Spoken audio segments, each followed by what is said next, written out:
Good afternoon from the Silver Diamond Baseball Complex, where Carson-Newman continues an 8-game homestand, the 4th game of 8 straight for the Eagles, spanning the end of March into the beginning of April. Continues this afternoon as the Eagles get set to play the King Tornado for the first time and only time in 2026. Carson-Newman, for the second straight midweek game, will give the ball to a pitcher that will make their first career start, Denver Slifka, with 9 career appearances on the mound. They've all been out of the bullpen. He'll make his first career start to wrap up the month of March. Slifka, a 5.7 earned run average in his 9 1/3 innings on the mound so far this season. 7 strikeouts and 3 walks. 6 of his 9 appearances have come in the month of March, and he's not allowed a run this season in the month of March. And Slifka will face this King Tornado starting lineup. The batting order will have Jose Ruiz, Justin Smith, and Cale Richardson 1-3. Tommy Reagan is hitting .357 as a freshman. He cleans things up. Mitchell Victor 5th. Logan Janney in the 6th spot. Adrian Vidal and Mason Meinke and Christopher Rosario round out King's lineup on this Tuesday afternoon. King and Carson-Newman, the Tornado, in non-conference games 3-10 this season, while Carson-Newman's been really good in these non-conference games in 2026, a 9-2 record in out-of-conference games this season, and they've excelled in midweek contests as well, 4-2 in these midweek affairs with wins in its last 2. The second baseman, Jose Ruiz, will start things in this midweek matchup between Carson-Newman and King. The Eagles have won 4 straight in the series. Denver Slifka works from the stretch. The first pitch comes across a minute early at 2:59. It's a strike from Slifka to get things started here in Mossy Creek on what is probably the highest temperature day that Carson-Newman's played in this season, as Slifka's next one's a strike, and he's ahead quickly at 0-2. 77 degrees, partly cloudy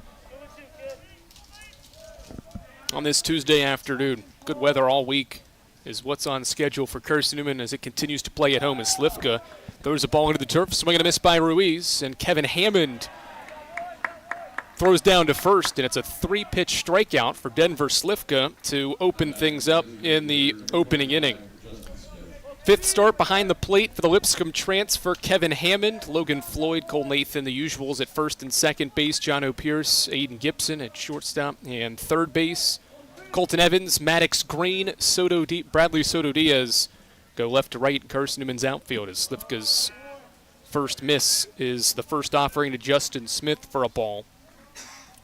Braxton Smith gets the day off in center field, so Maddox Green makes his 3rd career start out in center field, with Colton Evans to his right in left field, making just his 8th start in left, as Slifka's fallen behind 2-0 on Justin Smith. King's DH hits .305.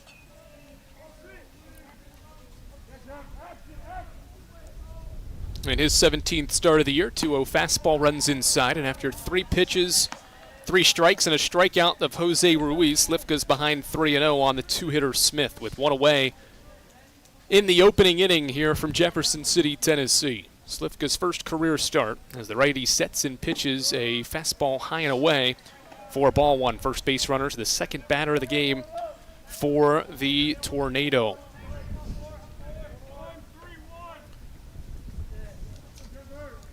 Michael Simpson calls the balls and strikes in this midweek game. Just 2 umpires, part of the crew. Cameron Haney will man the bases. He's behind Slifka to the left-hand side, shooting off Cole Nathan a little bit from second base as Slifka comes set, facing Cale Richardson. The freshman picks to first base.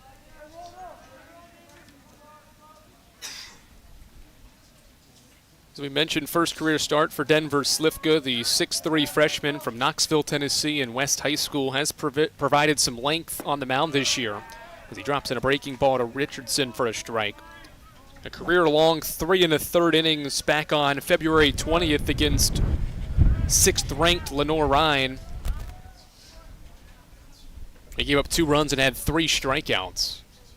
0-1 set, and the pitch is hit softly behind the mound. Nathan will flip to second for 1. No throw made on the return. It was hit so softly that the only out was the force at second. Richardson takes Smith's spot at first on the fielder's choice for the second out of the inning.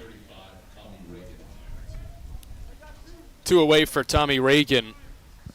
Kings cleanup batter is one of the best that the Tornado has to offer so far this season.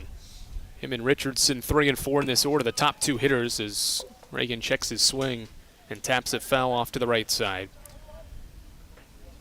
Reagan leads this King team in batting average, hits, doubles, runs batted in.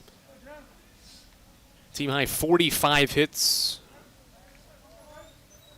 so far this season. 14 of them are for extra bases. 0-1 breaking ball, roll to the left side off a couple of hops. Aiden Gibson fields cleanly, throws to the force at second base where Cole Nathan has it for out number 3. No runs, no hits, no errors, and they strand one on back-to-back fielder's choice. Carson-Newman comes to bat against Connor Haynes at the bottom of the first after this on the Eagle Sports Network.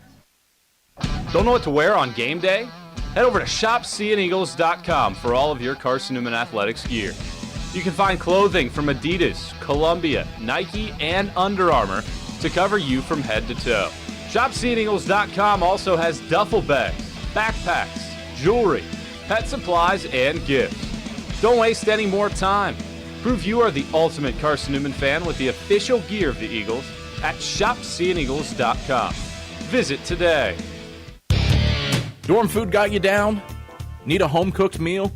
Then Lisa's Country Kitchen is for you. Lisa's Country Kitchen has been feeding Carson-Newman students for 15 years. Lisa's has a family-friendly atmosphere all day long, from the morning with their $2.99 breakfast specials to dinner with Lisa's fresh, never-frozen steaks. Carson-Newman students get a 10% discount with their student ID. Lisa's Country Kitchen on Route 92 off Old Andrew Johnson Highway. The best food for the best prices.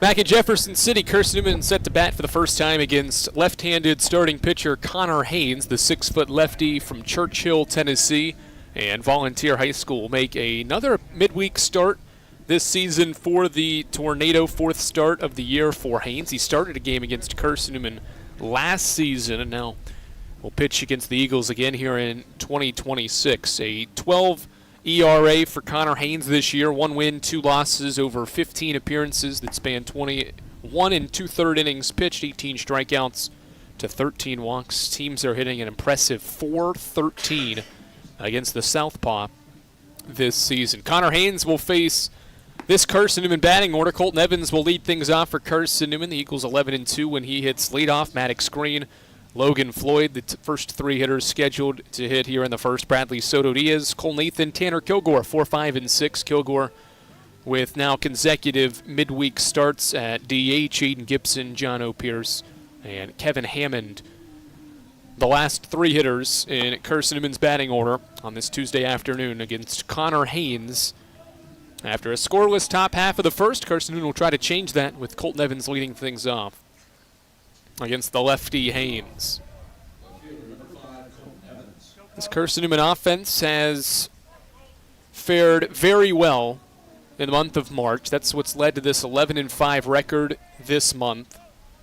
And offensively, they have found their groove as Haynes winds, and the first pitch of the bottom of the first is hit sharply to short. Nice backhand stab. A drop, though, on the throw before it's made by Vidal.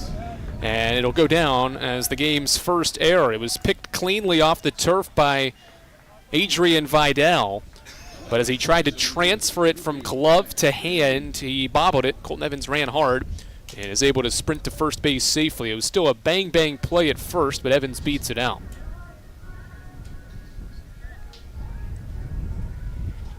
Eagles have a base runner to open this first inning for Maddox Green. Lefty Haynes comes set. No look at first, and he pitches to Maddox Green, who bunts at third base side. Fielded on the run, and a nice throw made across by Christopher Rosario on a sac bunt. So Green gives himself up. Perfectly placed bunt. Rosario makes the play. It's a 5-3 put out on the sac bunt to move Colton Evans into scoring position with 1 away for Logan Floyd.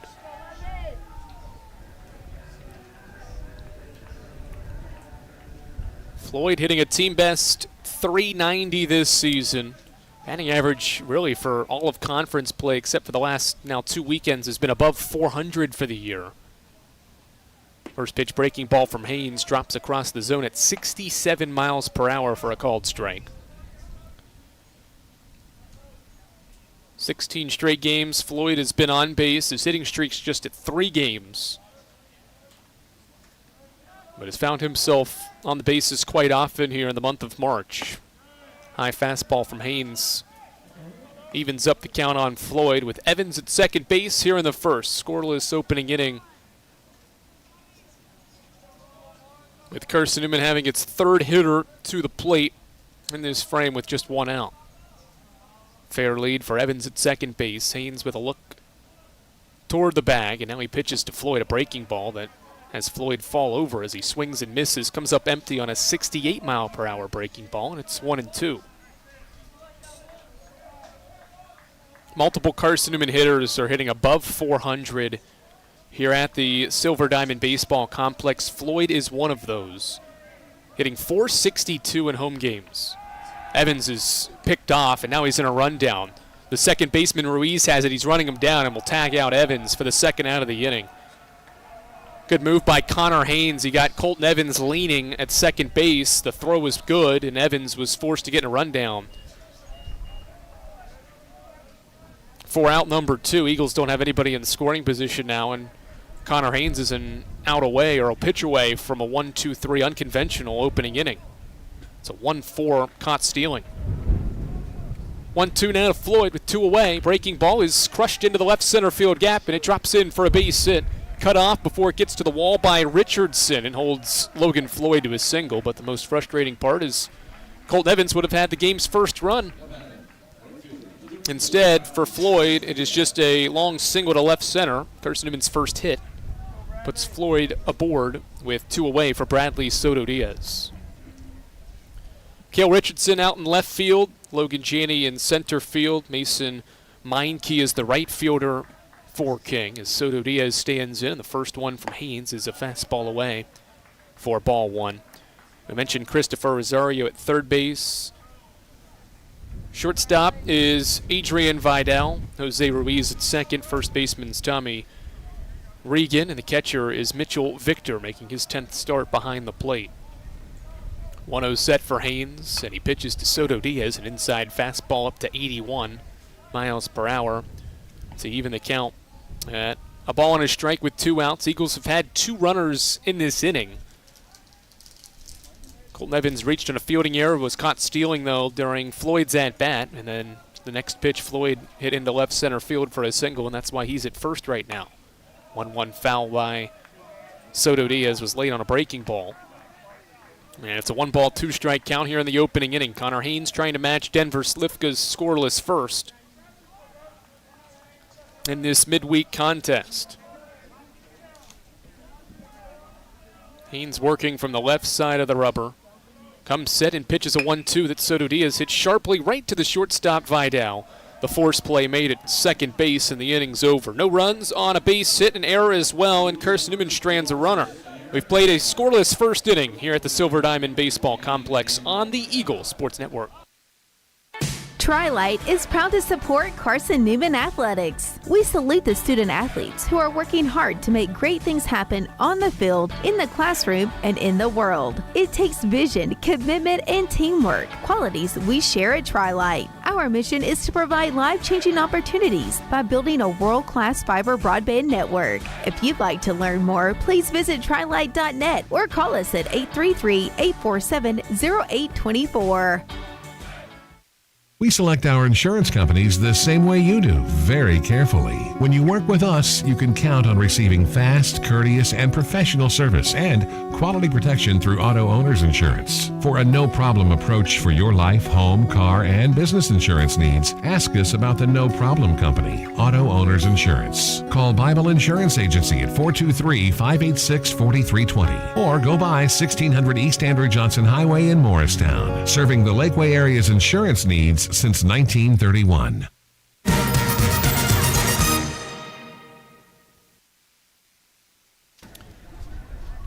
Andrew Rogers, glad to welcome you back to the Eagle Sports Network here from the Silver Diamond Baseball Complex. Carson-Newman and King playing for the first and only time here in 2026. Both teams held scoreless in the opening inning. Both teams got base runners, nothing doing with the runners, though. And now Denver Slivka goes back to work for a second inning against 5, 6, and 7 of this King order. First pitch of the inning to the left-handed hitting catcher, Victor, is a strike from Slivka, who needed just 11 pitches to toss that scoreless opening inning. Only runner that reached was Justin Smith on a 5-pitch walk. Called strike on the outer half to Victor, and Slivka's worked ahead 0-2. Talked about Slivka's ability to give Carson-Newman multiple innings, and that low pitch count in the opening inning certainly feel as if he could maybe go 2 or 3 for Carson-Newman to start this thing. It's the 0-2 set, and the pitch is a fastball fouled back. Keeps things at 0-2 on Victor to open the second inning. Mitchell Victor, 9 hits, 30 at-bats to hit 300 this season. 3 multi-hit performances for the freshman catcher, who stands back in from the left side, waiting on another Slivka 0-2. Breaking ball hits softly towards second. Nathan moves to his right, fields, and throws out Victor at first base. Nathan had no time to crow hop. He had to stop his momentum from going any closer to the second base bag and throw across his body for the opening out of the second. Good play by the All-Sac second baseman there.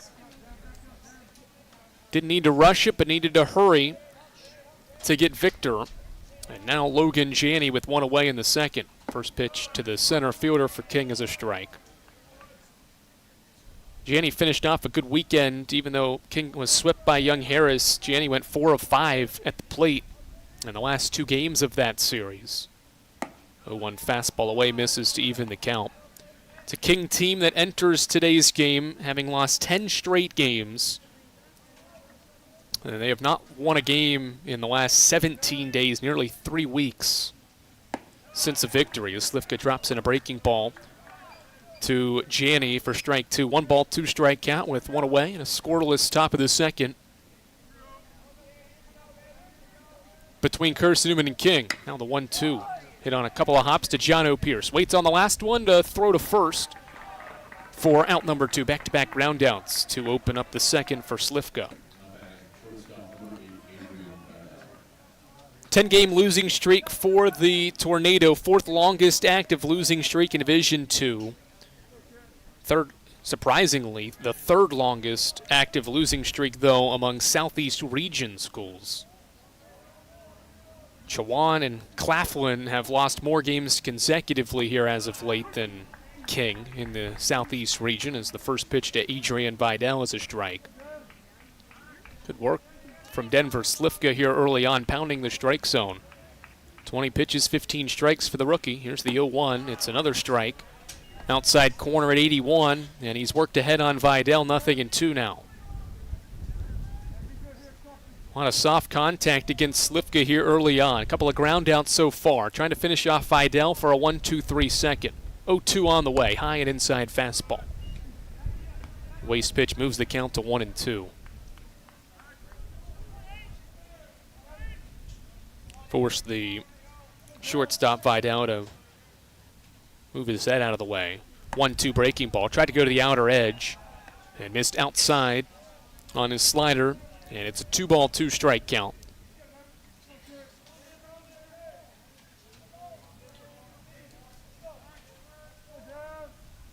Two-two set for Slivka here in the second. Breaking ball away again. Vidal aware. Stays away from the slider outside, and now the count is full at 3-2. 2 quick strikes from Slivka, now 3 straight misses. The first by the fastball, the next 2 by the slider, has the count full at 3-2 to Vidal. The payoff to the plate as a slider hit off the end of Vidal's bat foul toward King's first base dugout.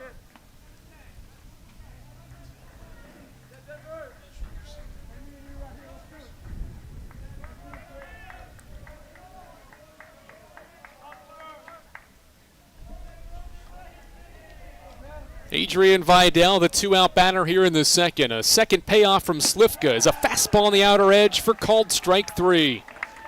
The 8th strikeout in Denver Slifka's freshman season ends a 1-2-3 second. Carson-Newman will try to change this scoreless contest in the home half of the second after this.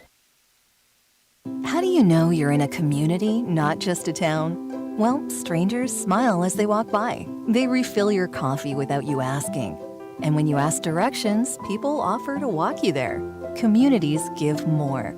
The way you know when you walk into First Bank that you are in a real community bank. Great products, direct access to your local bankers, and relationships that can last a lifetime.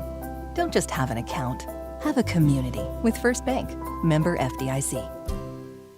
At InterDigital, we strive to be a leading provider of cutting-edge digital and marketing solutions. At InterDigital, we want to help our clients find success. Our team of technology gurus work together to ensure InterDigital continues to progress forward as technology advances. At InterDigital, we make technology work for you. Visit interdigital.com for IT support, web development, virtual tours, graphic design, internet marketing, mobile app, and film production services. InterDigital, laser focused on your success.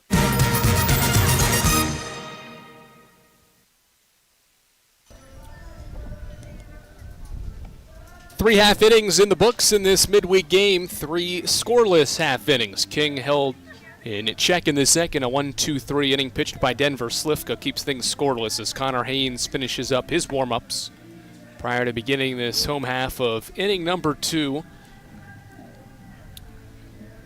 Fine crowd on hand here at the Silver Diamond Baseball Complex. Expect people to continue to work their way to the ballpark today on what is the nicest day up to this point of the season for Carson-Newman baseball to play. There was a couple of weekends where Carson-Newman was on the road and the weather was outstanding here in Jefferson City, Tennessee. Just the way the schedule sometimes works. The weather was good this past weekend, just a little colder than one would like toward the end of March. But fantastic weather today, 77 degrees and partly cloudy as Cole Nathan stands in for Carson-Newman to open the second, bottom half of it. 5-6-7, and Nathan swings and bounces the first pitch on a couple of hops to the shortstop Vidal. His throw pulls Reagan off the bag. And another throwing error by Vidal will allow Cole Nathan to reach. It's the second time that Vidal's been slick with his mitt, but the throw has been the reason he's charged with a second error here in as many innings. So that's the second time in a row the inning for Carson-Newman opens with an E6 as well. Nathan aboard for Tanner Kilgore, the DH.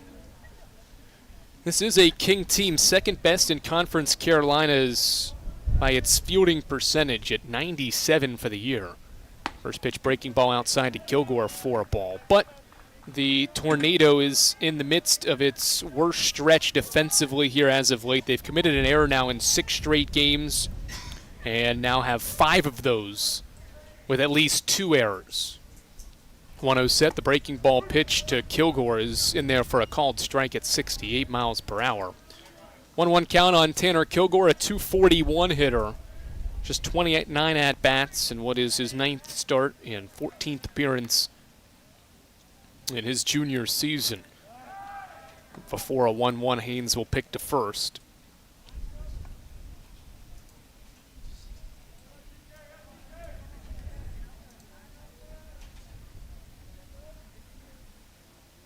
Eagles have a runner on base to open the inning. Second straight inning, that is the case. Kilgore waits on a 1-1. Change up away for ball 2. Kilgore made 34 starts last year as Carson-Newman's designated hitter. Hit above 300. Had a career year with 33 RBI and tied for the team lead in home runs. But this year has battled through an early season sickness, back into the lineup for Carson-Newman, hoping that he can find his groove again at the plate as he takes strike 2 to see the count even up against him, against Haynes in this second inning. 2 balls, 2 strikes. Nathan aboard at first. The Eagles and Tornado scoreless so far. Haynes picks to first. He's already picked off 1 Eagles runner. That was Colton Evans at second base in the opening inning.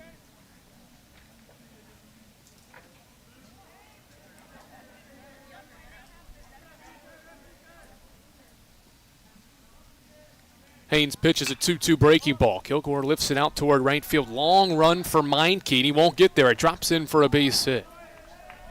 Meinke was playing deep toward right field and closer to right center than the right field line, and so Tanner Kilgore drops in Carson-Newman's second base hit. And Kilgore's 8th of the year puts runners on first and second for Aiden Gibson.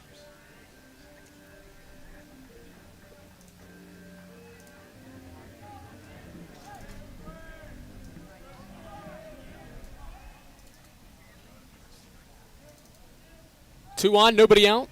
Gibson batting. First baseman Reagan comes in a little bit as Haynes will step off and pick to second base. Gibson hitting .270 for Carson-Newman this season, and coming off his best weekend of the season. And really his best stretch of baseball here has been in the last couple of weeks and the month of March as he shows bunt. Will bunt at third base side. Rosario gets a late jump on the run. Will throw to first. It pulls the first baseman, or rather Ruiz covering first, off the bag. A run will score. Kilgore hustling around third. The throw is cut off at the plate. Kilgore slides in safely. What was going to go down as just a sacrifice bunt for Gibson eventually allows 2 runs to score on Rosario's error. Third King error in the first 2 innings. It was well away from Ruiz, this short second baseman covering first. And Kilgore hustling all the way from first, slides in safely. And it's 2-0 Carson-Newman here in the second.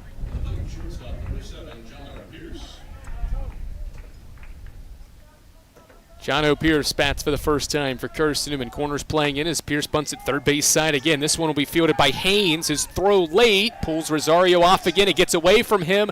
Gibson will sprint home. It's 3-0. Back-to-back throwing errors by King. This one by the pitcher Haynes. The 4th error by King. Second in as many pitches.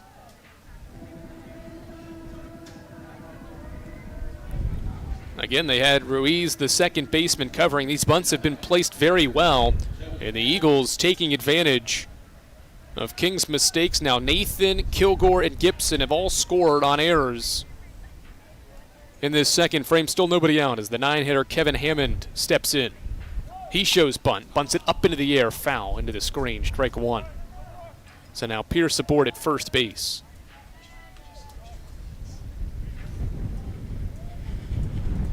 Wind picks up as Kevin Hammond stands back in for Carson-Newman, making his 5th start of the year. 1 career hit in 8 at-bats in his first season with the Orange and Blue. Shows bunt again and takes a high fastball for ball 1.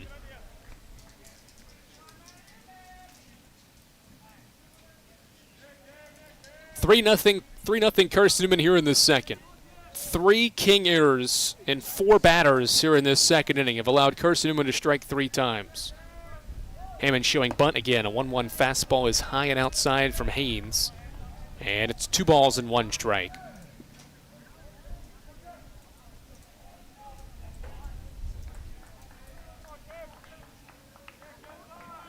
Second time this season, King has 4 errors in a game, matching their season high. 2-1 is bunted by Hammond, first base side. Haynes off the mound, bare hands it with his left hand and flips to the first baseman, Regan, for the out. Perfectly placed bunt by Hammond. That will be a sacrifice bunt. And it moves John O'Pierce into scoring position with 1 away. First out of the inning is the 5th batter, Hammond. And it brings Colton Evans to the plate for Carson-Newman.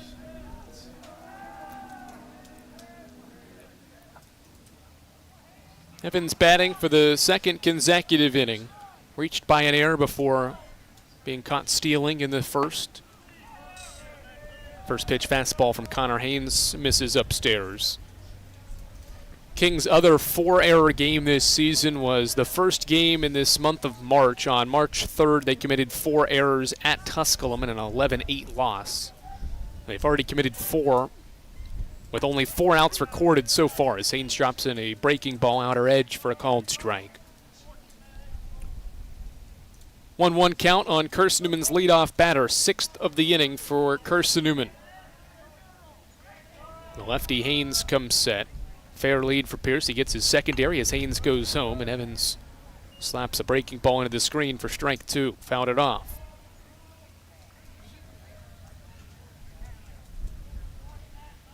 Carson-Newman 4 hits, King 4 errors. Eagles have a 3-0 lead.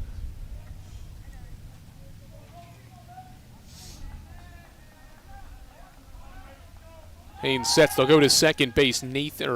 Pierce gets back safely. Looked like for a second he was leaning toward third to get that secondary lead. Linsley was able to hustle back in time before Haynes' pickoff attempt to Ruiz, the second baseman who was covering. 1-2 set for the southpaw Haynes. Good change-up away. Forced Evans to kind of lean over as he watched it into Victor's mitt for ball 2.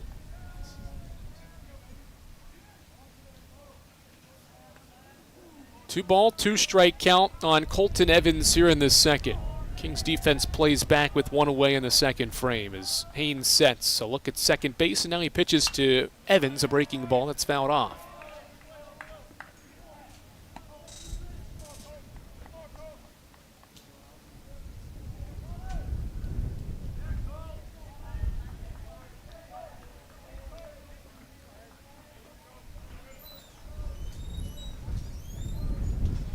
Two balls, 2 strikes on Evans here in the second. Eagles lead 3-0. Haynes' pitch with Pierce taking off as a swing and a miss for strike 3. Pierce hustles to third and slides in safely.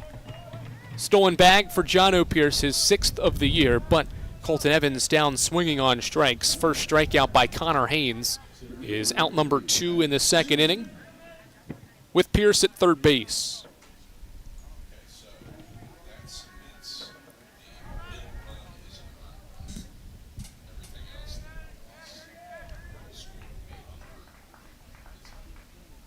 Maddox Green waits on the first pitch and takes called strike 1 at the knees. Green laid down a sacrifice bunt in his first at-bat, 1 of 2 already by Carson-Newman in this game, who's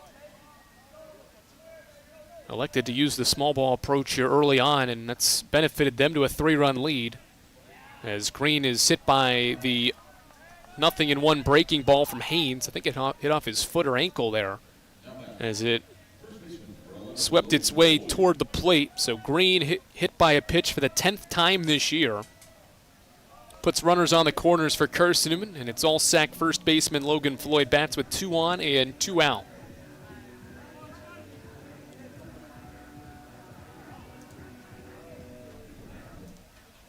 Haynes comes set. Glove at his belt as he lifts and fires to Floyd. Tried to go to the inner half with a changeup and missed for ball 1.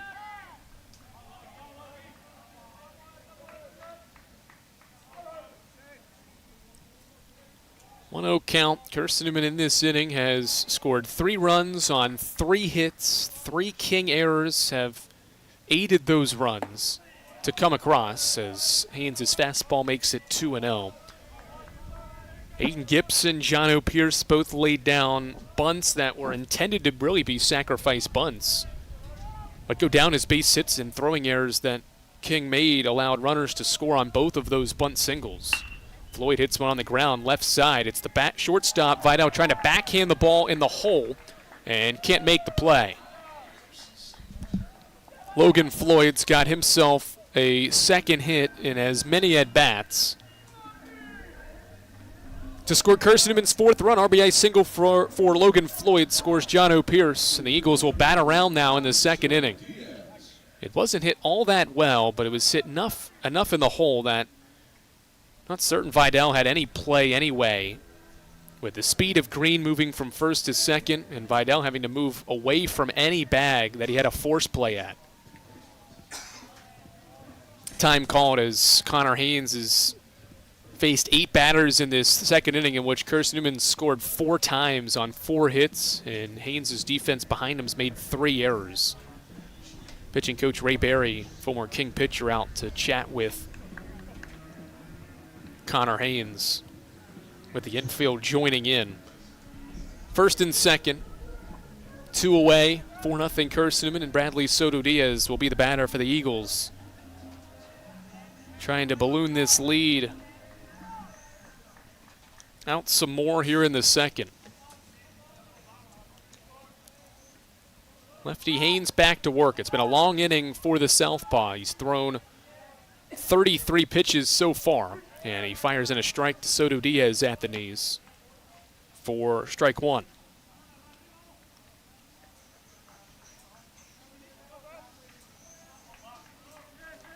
No balls and a strike, 2 outs here in the bottom of the second. 2 on, 2 out for Soto Diaz, the cleanup hitter. Next one home, ball under the turf, breaking ball at 78. And Soto Diaz stays away.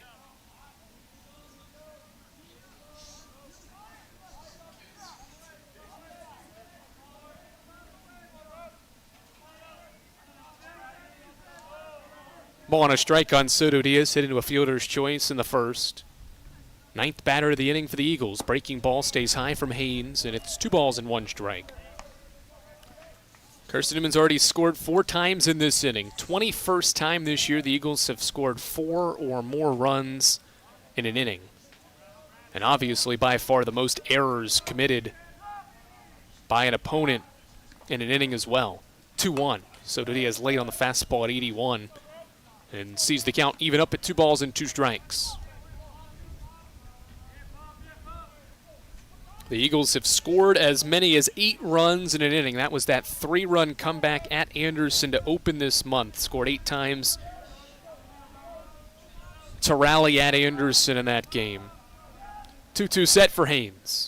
Fastball fouled off by Soto Diaz. Lines it foul sharply to stay alive against the lefty Haynes here in the second.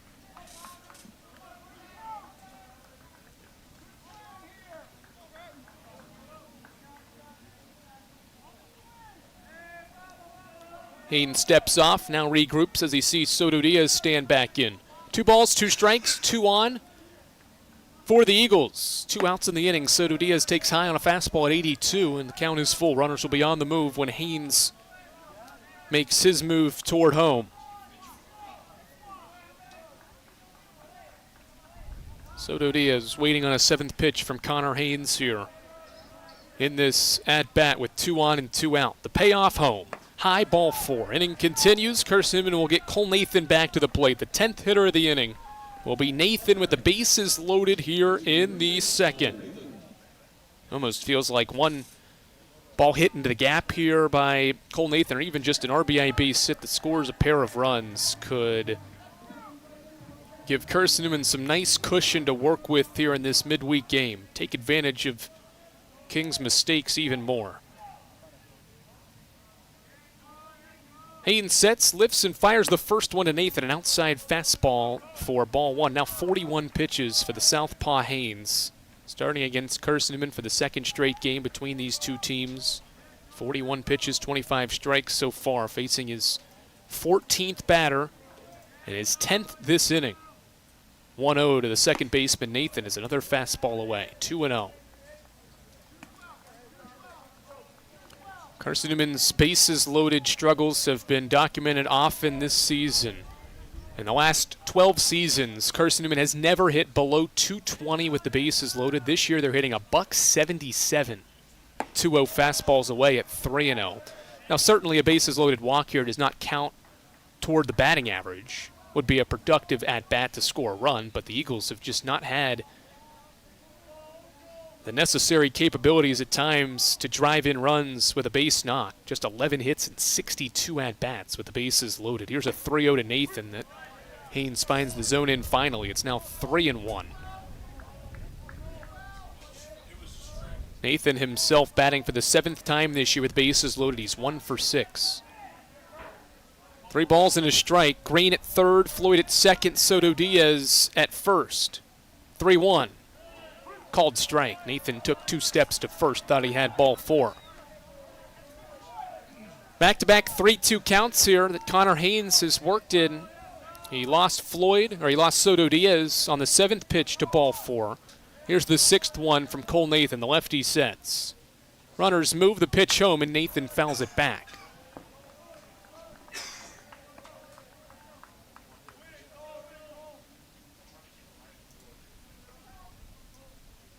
Runners are on the move, obviously, in this 3-2 situation with 2 outs on the board, and so they move back to their respective bases. Back-to-back 7-pitch at-bats here by Soto Diaz and now Cole Nathan. He waits on his 7th.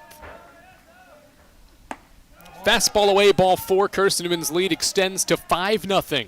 Bases loaded walk, well-deserved for Nathan's efforts at the dish, and now an 11th hitter of this inning for Carson-Newman will come to the plate in Tanner Kilgore, but not before a pitching change from King. End of the line for Connor Haynes. It's 5-0 Carson-Newman. The bases are loaded. There's 2 outs in the home half of the second. We'll tell you who the Tornado goes to next on the mound after this. Sure, we've been around a while, 171 years to be exact. We know the power of a liberal arts-based Christian education and the tremendous potential of what can be found on this campus, within this community. We are adventurers, dreamers, believers, passionate and compassionate, curious and clever, driven by a common purpose towards a common goal. I found my passion. I found purpose. We are Carson-Newman. What will you find? Domino's Pizza in Jefferson City and Morristown wants to help feed your business. When you're hungry at lunch, show your business card at Domino's in Jefferson City and Morristown when you make your purchase for pickup or delivery to get 25% off the entire order. That's 25% off your order at Domino's in Jeff City and Morristown when you show your business card. Call 865-471-6700 to get a pizza. Domino's, the official pizza of the Carson-Newman Eagles.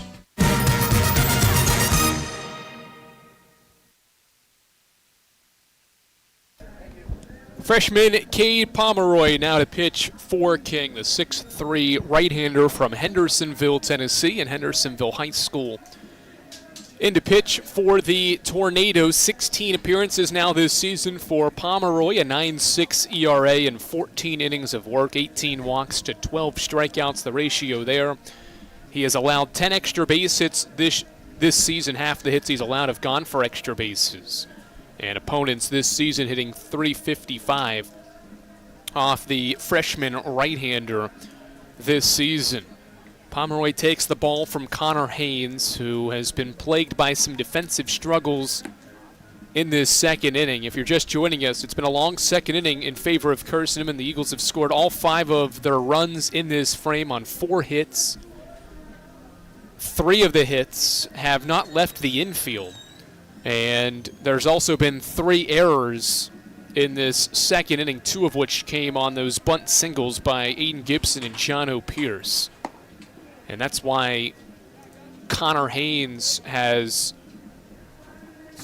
allowed 5 runs, but only 1 of them is an earned run. So Pomeroy ready to roll, bases are loaded. Tanner Kilgore is Carson-Newman's 11th batter of this second inning. Eagles trying to continue to pile it on here in the second frame against King in this midweek game. Kilgore singled, one of the 4 hits in this inning. First pitch swinging, he lines a fastball at 87 miles per hour foul. It's 0-1.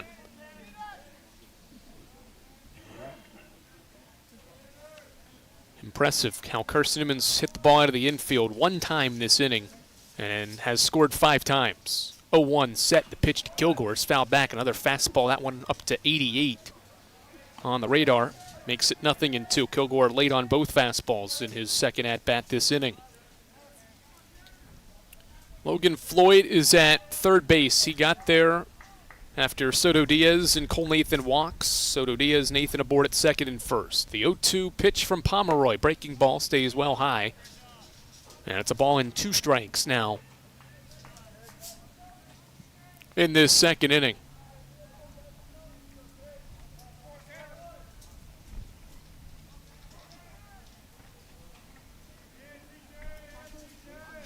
Pomeroy sets at the belt, lifts and fires a 1-2 breaking ball. Tried to go to the inner half, and it didn't break far enough into the strike zone, and it's 2-2.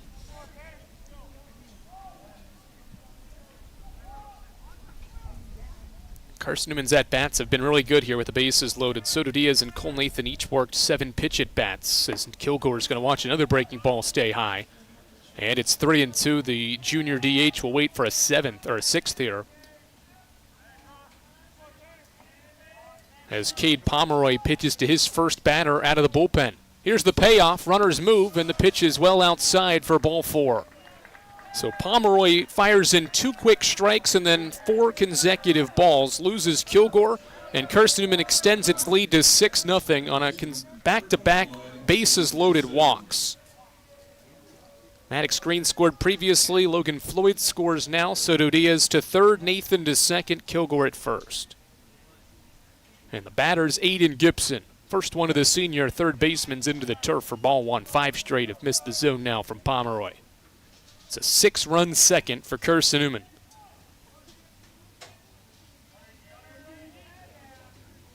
Eighth time this year, the Eagles have scored 6 times or more in a singular inning. 1-0 from Pomeroy. 6 straight misses now. Another fastball into the turf.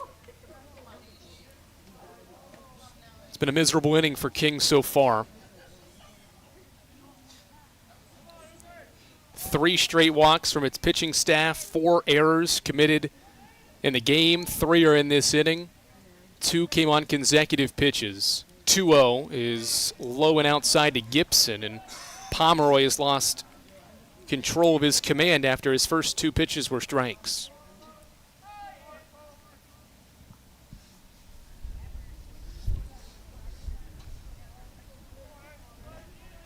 Gibson reached base with an infield bunt single. Is able to advance to second on the throwing error.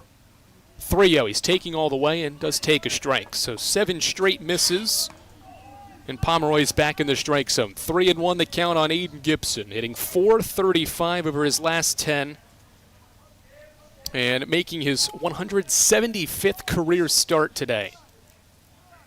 3-1 from Pomeroy. Is hit well through the left side, on a line for a base hit. Soto Diaz scores. Nathan will round third and score without a throw. 2-run single for Aiden Gibson extends Carson-Newman's lead to 8-0 in the second.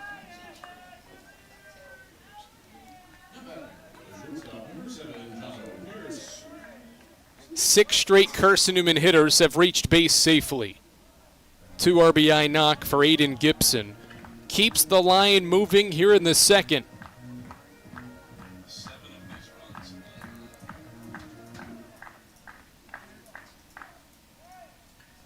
Carson-Newman has 8 runs this inning, and only one of them is an earned run to King's pitching staff as Jono Pierce takes called strike 1. Pierce is Carson-Newman's 13th batter of this inning. Most batters to come to the plate in 1 inning for Carson-Newman this season. 0-1 set, the pitch home is high and inside to Pierce for ball 1. Just like Aiden Gibson, Jono Pierce had a bunt single and scored a run and saw a run score because of a throwing error by the pitcher at the time, Haynes. 1-1 set, Pomeroy offers an inside fastball that jams Pierce, and he just barely lifts it foul over top the first base dugout for strike 2. 1 ball, 2 strike count. Runners at first and second for Carson-Newman here in the second inning. It's 8-0 Eagles here on the Eagles Sports Network. 1-2 pitch to Pierce. Called strike 3 at the knees, inning over. Very productive inning, though, for Carson-Newman. It scores 8 times in inning 2, sends 13 to the plate, 5 hits, and they score 8 runs on 3 errors, 2 stranded on base. Eagles by 8 after 2 here on the Eagles Sports Network.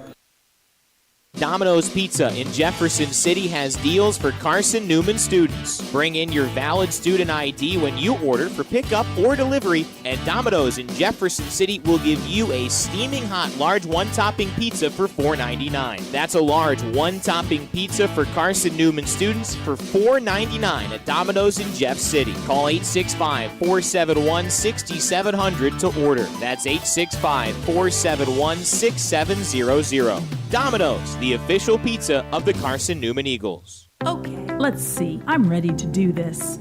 Carson-Newman. It's been around since 1851. Lots of flexible online programs. Wow. World-class accredited academics. A faith and learning environment with professors who really care about me. A top 10 best value school. Carson-Newman gives $48 million a year in financial aid. This is the perfect place. I'm in.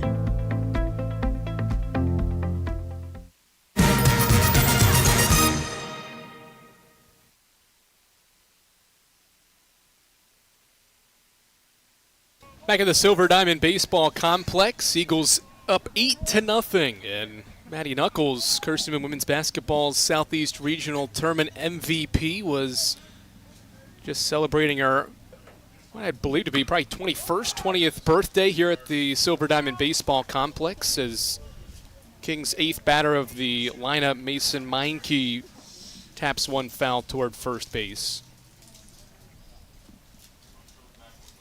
8-9-1, Meinke and Rosario to hit for the first time through the order here in the third, and then Jose Ruiz back to the top. Meinke at the plate, his 48th at-bat of the year, 20 appearances so far for the left-handed hitter, who swings and bounces one to second. Nathan sliding to his right, makes the play. He'll throw it to first, and Floyd helps him out on a scoop. Terrific defensive work by Cole Nathan. Almost made it look routine how simple he made that sliding effort look to easily get to his feet. Throw is a little short, but he knows he's got Logan Floyd there to pick it at first base for out number one. Terrific defensive play from Nathan, who's made many of those types of plays all season long and throughout his Eagles career.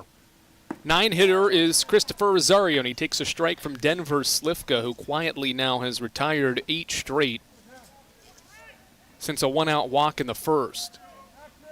A one pause for the freshman righty, and his pitch to Rosario, an outside slider, levels the count at a ball and a strike. Slifka 30 pitches so far to get the first 7 outs of his first career start, and he's found the zone 21 of the 30 offerings now. Breaking ball fouled off at the plate for strike 2.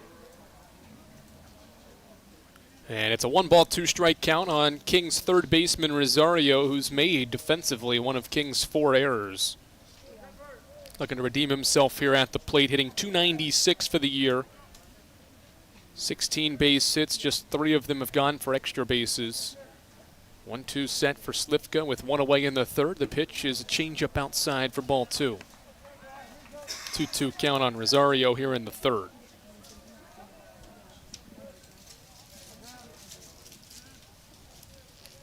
Sun comes back out here at the Silver Diamond Baseball Complex as Slifka bounces in a breaking ball into the turf, gets away from Hammond behind the plate for ball 3. 3-2 count now on Rosario here, with 1 away in the third. With Carson-Newman ahead 8-0 here on the Eagles Sports Network. Eagles have taken advantage of 4 King errors, but have also compiled 6 hits. 3-2, slider away, swing and a miss by Rosario. Third punch out for Denver Slifka. He's retired 9 straight. And there's 2 outs here in inning 3.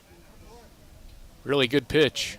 It wasn't going to be for a strike, but he started the slider in the strike zone and then had it move away from the plate. That's what allowed Rosario, or forced Rosario, to chase it away for the second out of the inning. And now the leadoff man, Jose Ruiz, takes an outside breaking ball for ball 1. Slifka trying to record 9 outs in his 10th career outing. That's ball away, sees the count go to 2-0. Talked about Slifka making his first career start. Most of the time when he's come out of the bullpen, he's been asked to get a few outs here and there, enter some situations mid-inning as he fires a strike to Ruiz.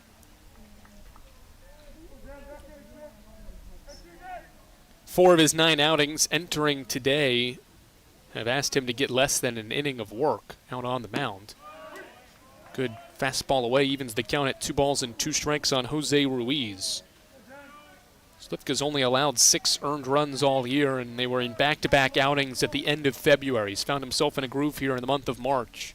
2-2, slider into the turf. Ruiz stays away. And back-to-back King hitters have worked full counts on Denver Slifka here in the third. 3 balls, 2 strikes, 2 outs, top of inning number 3. Carson-Newman up 8-0. The pitch from Slifka is an outside slider for ball 4. That'll end a stretch where Slivka had retired 8 straight tornado batters. Ruiz on base for the first time, and now Justin Smith.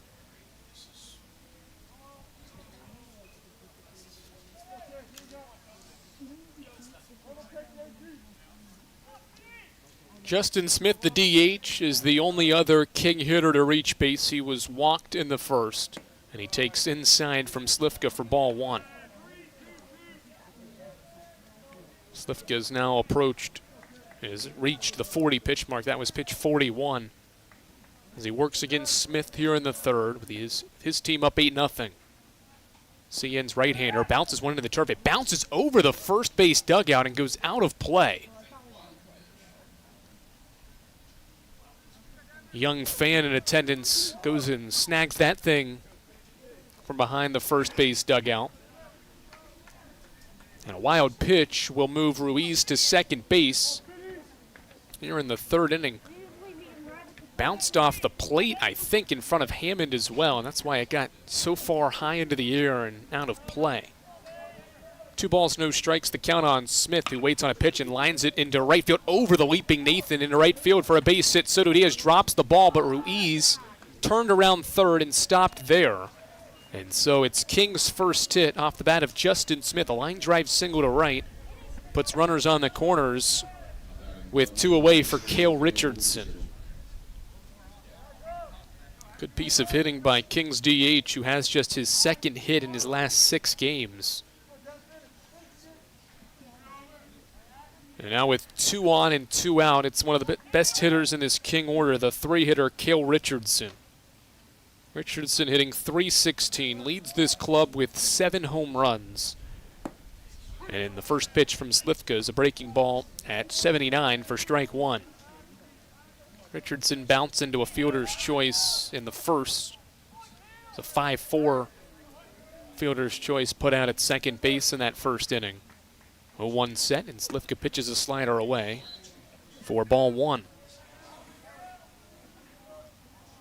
Denver Slivka's first career start coming on this Tuesday afternoon, the last day in the month of March. 1-1 pause, and the pitch to Richardson. He's late on a breaking ball and fouls it off for strike 2. King has put together some 2-out life here in inning 3.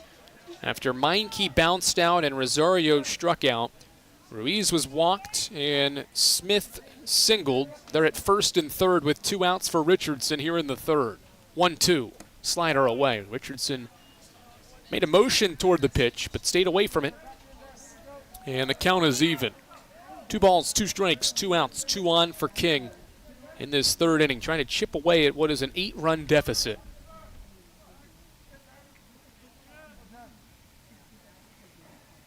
Slivka offers a 2-2. It's slowing outside at 3-2 now. First time he's really worked with traffic in this game, and probably the worst his command has been as well. This is the third 3-ball count in a row. Or in this inning, rather. Runners take off, or the runner from first takes off, and Slivka's breaking ball outside is ball 4.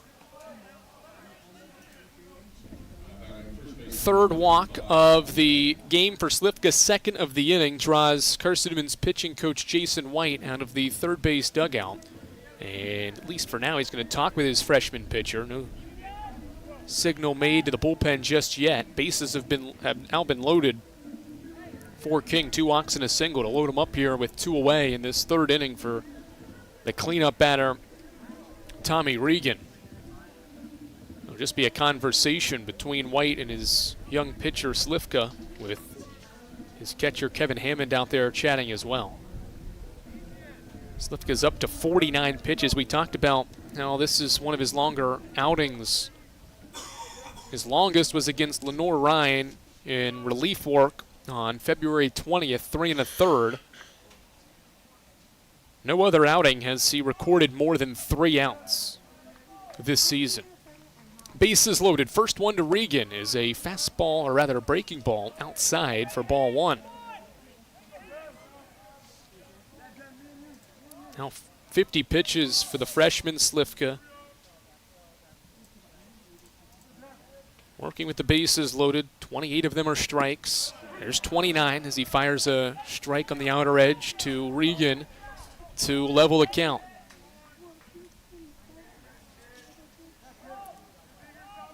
King's top run producer, Tommy Regan, batting here. The freshman has 26 RBI this year. Batting with the bases loaded here in the third. 1-1 misses, and then Kevin Hammond's pickoff attempt from first is thrown into right field. King has its first run. Soto Diaz tracks it down quickly. It'll just be a one-base error. Everybody moves up a spot, and Kevin Hammond's throwing error makes it 8-1. Ruiz scores, Smith from second to third, Richardson from first to second.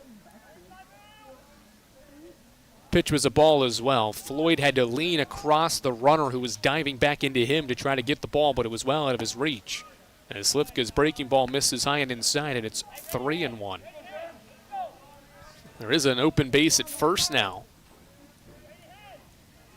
But Slivka trying to just end this inning right here. His fourth three-ball count of the inning.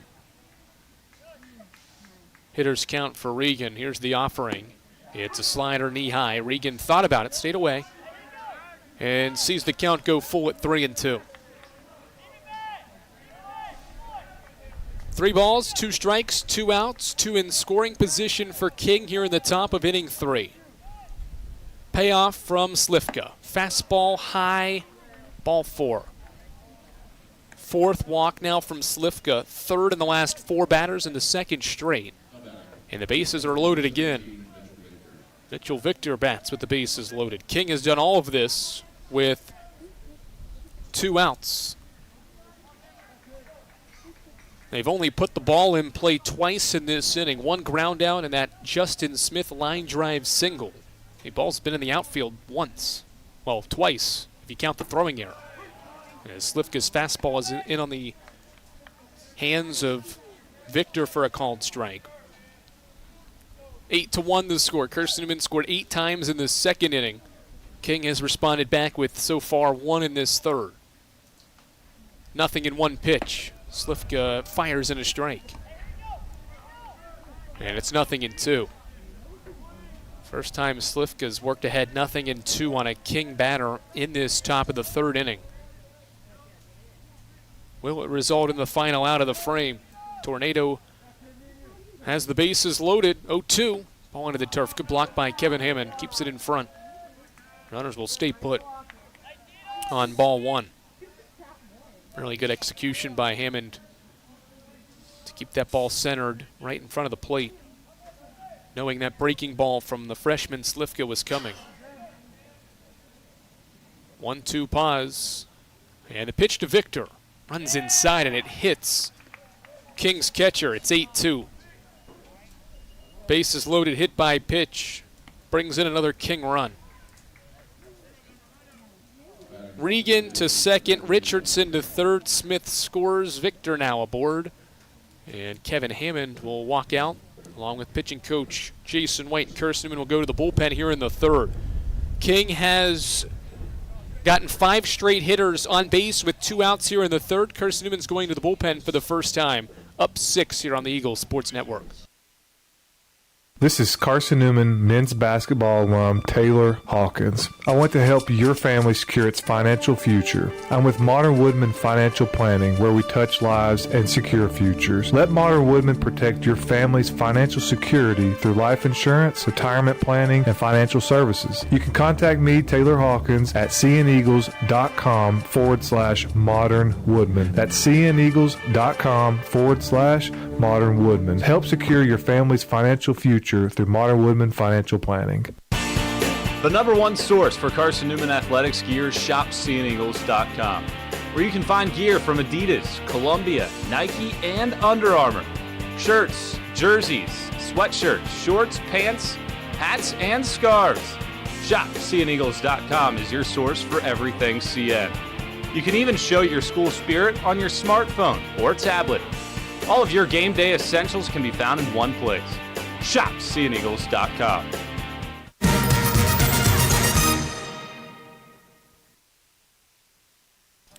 Back in Jefferson City, Tennessee, where Carson-Newman is trying to get out of a top of the third inning in which King has scored twice and has the bases loaded. James Salico's the reliever to pitch for Carson-Newman, and his first offering is bounced into the turf for ball one. Fourth career appearance for James Salico. His first three, he has recorded 3 outs. A couple of walks and a strikeout for Salico on the mound this season. 1-0 pause for the righty, and he pitches into the turf again. He gets underneath Kevin Hammond, but a late jump from Richardson at third. He'll stay put there on ball 2. King has got the ball out of the infield once, but has scored twice here in the third inning. A throwing error and a hit by pitch are why runs have scored here in the second. Nowhere to put the 6-hitter Logan Janney. He's ahead 2-0 and swings behind a breaking ball from Salico for strike one. Janney grounded out against Denver Slifka last inning. Grounded out to Jono Pierce, shortstop, in that second frame. 2-1 set, and Salico pitches. Breaking ball, knee high for strike two.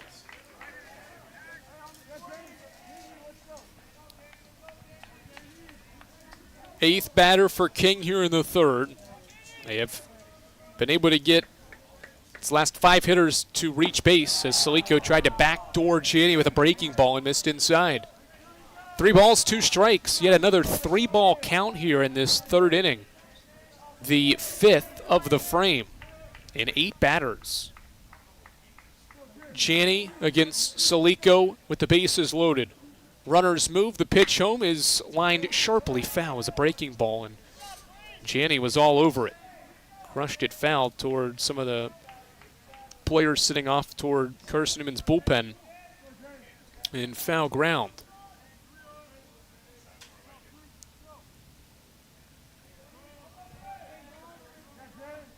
Nowhere to put Janney. Bases loaded. 3 balls, 2 strikes, 2 outs. Eagles up 6 in the third. Breaking ball called strike 3. This time Salico gets the backdoor breaking ball. His second career strikeout ends King's 2-run third. Eagles up 8-2 as we head to the home half of the third after this. When you're sick and tired of fast food and need a fresh home-cooked meal, turn to Lisa's Country Kitchen. Lisa's been cooking up her fresh, never-frozen food for the Lakeway area for more than 15 years. Lisa's cares about her customers. You may enter a stranger, but you'll leave a friend. From foot-long hot dogs to juicy steaks, Lisa's has the best food for the best prices. Lisa's Country Kitchen on Route 92 off Old Andrew Johnson Highway. The best food for the best prices. Serving East Tennessee for 40 years, Magaha Electric is the perfect choice for all your electrical projects. Magaha Electric specializes in commercial, retail, manufacturing, residential, and industrial contracting needs. Magaha Electric can provide superior service, technical know-how, and realistic budgeting for any size project in a timely, cost-effective manner. Visit MagahaElectric.com for all your electrical contracting needs. Magaha Electric, your East Tennessee electrical contracting source.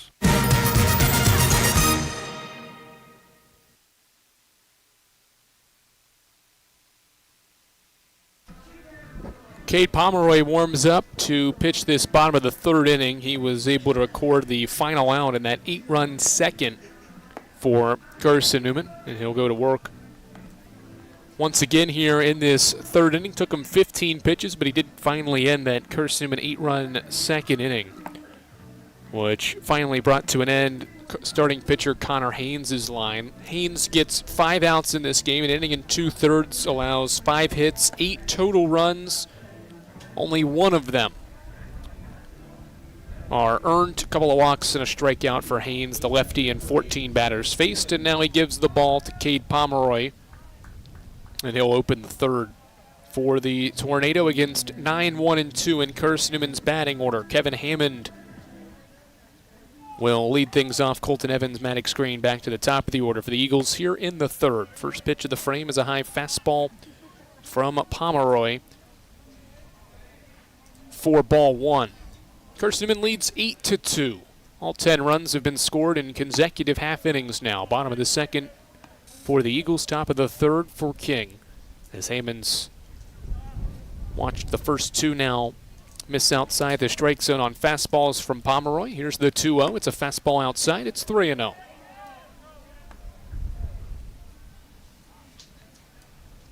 Already in this game, these two teams have combined for 9 free passes.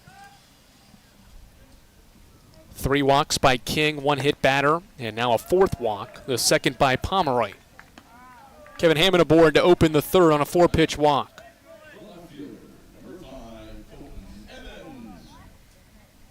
Colton Evans will get a 3rd at-bat in his mini innings. He's reached by an error and struck out.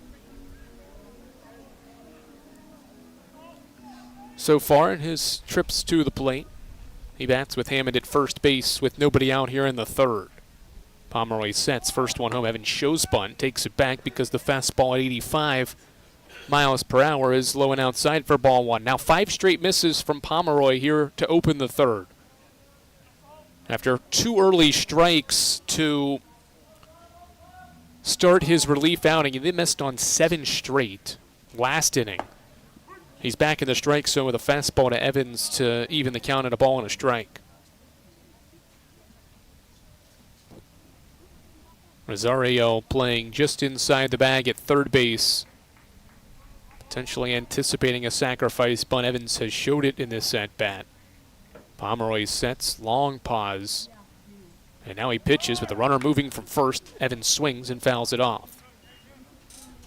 Hit and run scenario there. Hammond taking off on the pitch. Evans bounces it foul, and it's strike 2.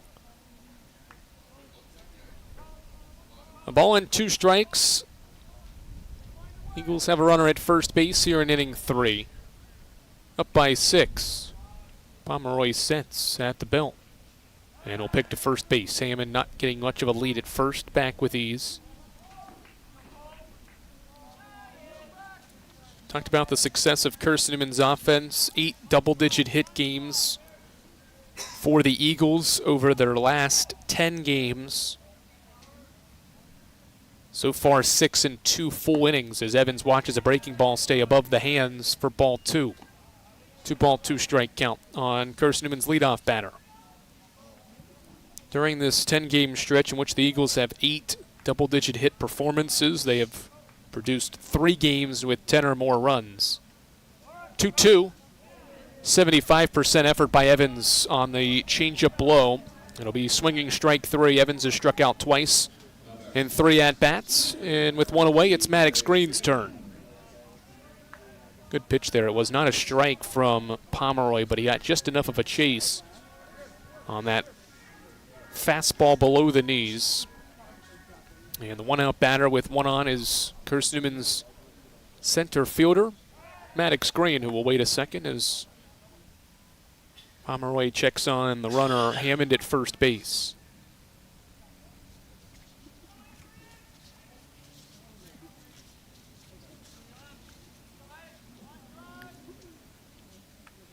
First one to Green. Breaking ball just broke enough to not hit Maddox Green, the right-handed hitter, but it stays inside still for ball 1. Green was hit by a pitch in that 8-run second inning, scored 1 of Carson-Newman's 8 runs. Placed down a sacrifice bunt in the first inning.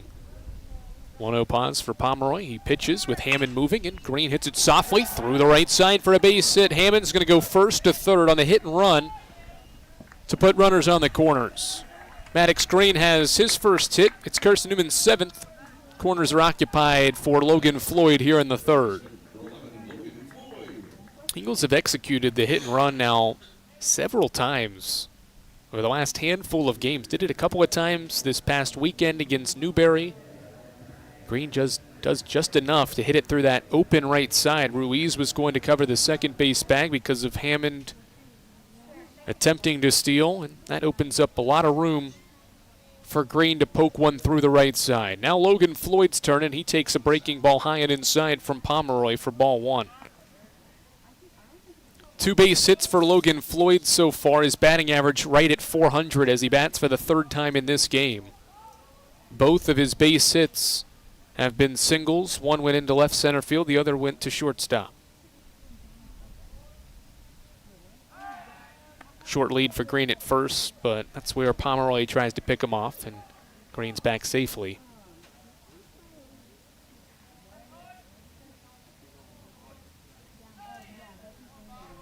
Logan Floyd's first hit of this game was the 180th of his career, up to now 181 career hits, with 2 hits and 2 plate appearances of this game as he fouls a 1-0 fastball back for strike 1. Nobody on this Carson-Newman roster has more base hits than Logan Floyd, and the All-Sac first baseman's done it in 2.5 years. 1-1 set for Pomeroy, and he'll pick again to first. Green back safely.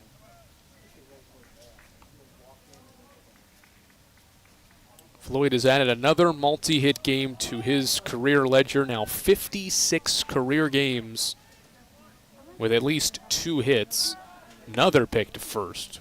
Pomeroy's throws are all good throws, but Green's not getting much of a lead, so there's really no contest on these pickoff attempts. Green maybe gets an extra half step on this new lead over at first base. Takes a couple extra ones, now moves from first. Floyd bounces this one down the third base line, foul. So Green goes in motion on the pitch, but will head back to first as Floyd bounces one foul down the third base line for strike 2.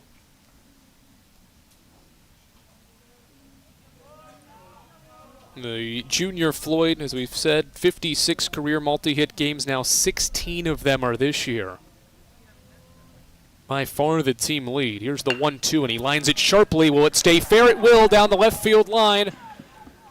Kevin Hammond scores with ease. Rounding third is Maddox Green. Will put on the brakes there as Logan Floyd trots into second base with an RBI double.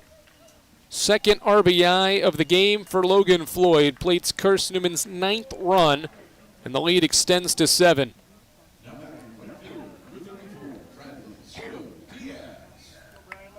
Green hustles to third base. Kevin Hammond scores from third with ease on a ball that went into the left field corner. 2 in scoring position for Carson-Newman's cleanup hitter, Bradley Soto Diaz. First one to him is hit well out toward right field. The right fielder, Meinke, was positioned well. He makes the catch, barely moving, just a couple of steps back, and it'll be a sacrifice fly for Bradley Soto Diaz. Green scores without a throw. Floyd also moves a base as well, and Carson-Newman's scored double-digit runs for the 5th time in 11 games now and leads 10-2. Productive play by Soto Diaz. Time called. Second-year head coach Brad Hill is going back to the bullpen. 3 outs recorded by Cade Pomeroy and 8 batters faced. 31 pitches is all that he'll get. 2 outs in the third. Carson-Newman leads 10-2. We'll tell you who King's new arm is. It's a right-hander coming out of the bullpen after this break on the Eagles Sports Network. There's something about a small community that unites us, whether it's cheering on our favorite team or the way we come together in a crisis. Small communities are made up of people with big hearts. We're dedicated to hard work and innovation through sunny days and stormy nights. AEC is always here, powering the people and the places that make our community a spectacular place to call home. AEC, power what matters most. Insurance, it's about people, not things. It's about security. It's about confidence. It's about relationships. It's about trust. It's about you. As a local independent agent, Bible Insurance Agency can design an insurance program that's just right for you and your family. Give the people you love safe, sound, secure protection from Auto Owners Insurance. Call Bible Insurance Agency, 423-586-4320, or go by 1600 East Andrew Johnson Highway in Morristown.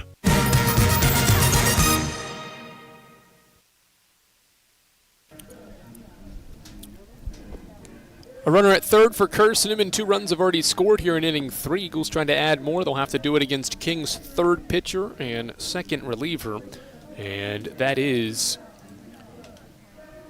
Colin Goldsmith. An 8.49 earned run average for Colin Goldsmith. 12 appearances this season, 11 and 2/3 innings pitched for the sophomore right-hander. 16 hits allowed, 12 runs have scored against him, 11 earned, 8 walks, 7 strikeouts. Opponents hitting .348 against Goldsmith this season. He is a 6'1 sophomore right-hander from Travelers Rest, South Carolina, and Travelers Rest High School as well. His last 2 appearances, he has allowed runs to score, those being against Belmont Abbey and UVA Wise, 10 days and a week apart this season. Mentioned his 12 appearances. He's allowed runs in just 5 of them, though. He's had stretches this season of not allowing runs over 4 straight appearances, and he'll try to at least get this final out of inning 3, in which Carson-Newman has already added 2 more runs back to its score after allowing 2 in the top half of inning 3. 10-2 game. Cole Nathan bats for the 3rd time, and the first time here in this 3rd inning. He is reached by an error and has been walked. First one he sees from Goldsmith, the righty, is a strike. So Pomeroy gets 8 batters after Haynes faced 14. Now the first for Goldsmith is a strike to Cole Nathan. Nathan stands back in. 0-1 from the sidearm righty is outside for ball 1. Nathan is Carson-Newman's 5th batter of the inning. 1 ball, 1 strike. The pitch to Nathan, lined softly right to the second baseman, Ruiz. Wasn't hit all that well. Off the end of Nathan's bat. Ruiz positioned well. He makes the catch, inning over. Carson-Newman adds 2 more runs on a couple of hits in the 3rd. It's 10-2 Eagles after 3 on the Eagles Sports Network. Don't know what to wear on game day? Head over to shopseeandeagles.com for all of your Carson-Newman athletics gear. You can find clothing from Adidas, Columbia, Nike, and Under Armour to cover you from head to toe. ShopSeeAndEagles.com also has duffel bags, backpacks, jewelry, pet supplies, and gifts. Don't waste any more time. Prove you are the ultimate Carson-Newman fan with the official gear of the Eagles at ShopSeeAndEagles.com. Visit today. Dorm food got you down? Need a home-cooked meal? Then Lisa's Country Kitchen is for you. Lisa's Country Kitchen has been feeding Carson-Newman students for 15 years. Lisa's has a family-friendly atmosphere all day long, from the morning with their $2.99 breakfast specials to dinner with Lisa's fresh, never-frozen steaks. Carson-Newman students get a 10% discount with their student ID. Lisa's Country Kitchen on Route 92 off Old Andrew Johnson Highway. The best food for the best prices.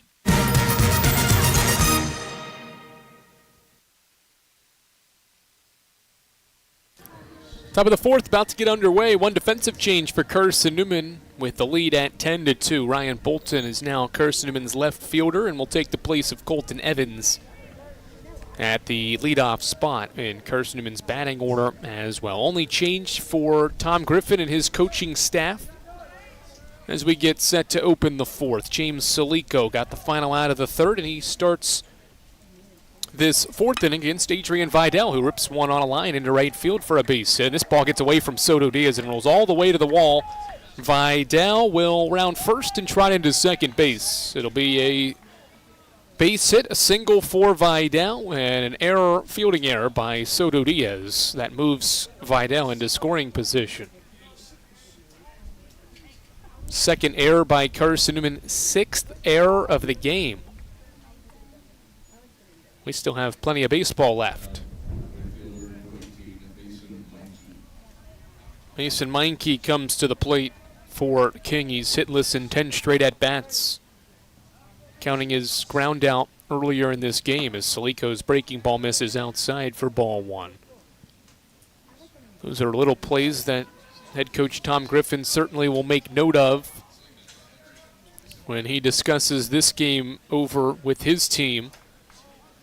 Just the plays, even in an 8-run game, you don't want to have happen because you don't know what it can lead to. As this one's hit softly to the right side, Meinke jammed on an inside breaking ball, rolls it to Cole Nathan softly, who throws out King's right fielder for the first out of inning 4. Vidal moves to 3rd. And now Christopher Rosario.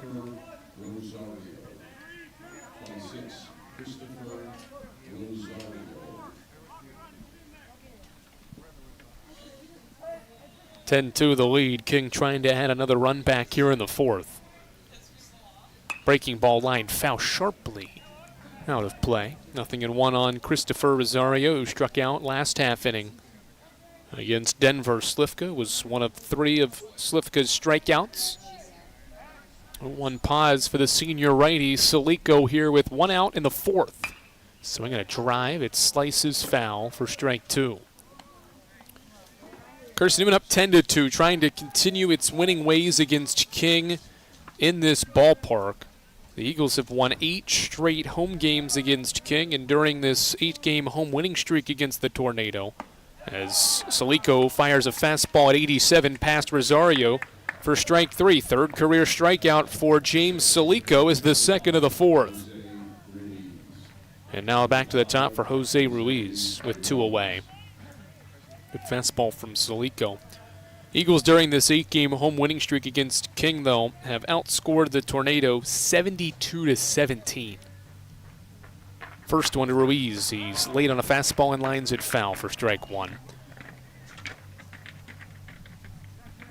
Overall, the Eagles have won 4 straight against King, and over the last 6 seasons have won 13 of the last 15 meetings. 0-1 breaking ball stays high and inside.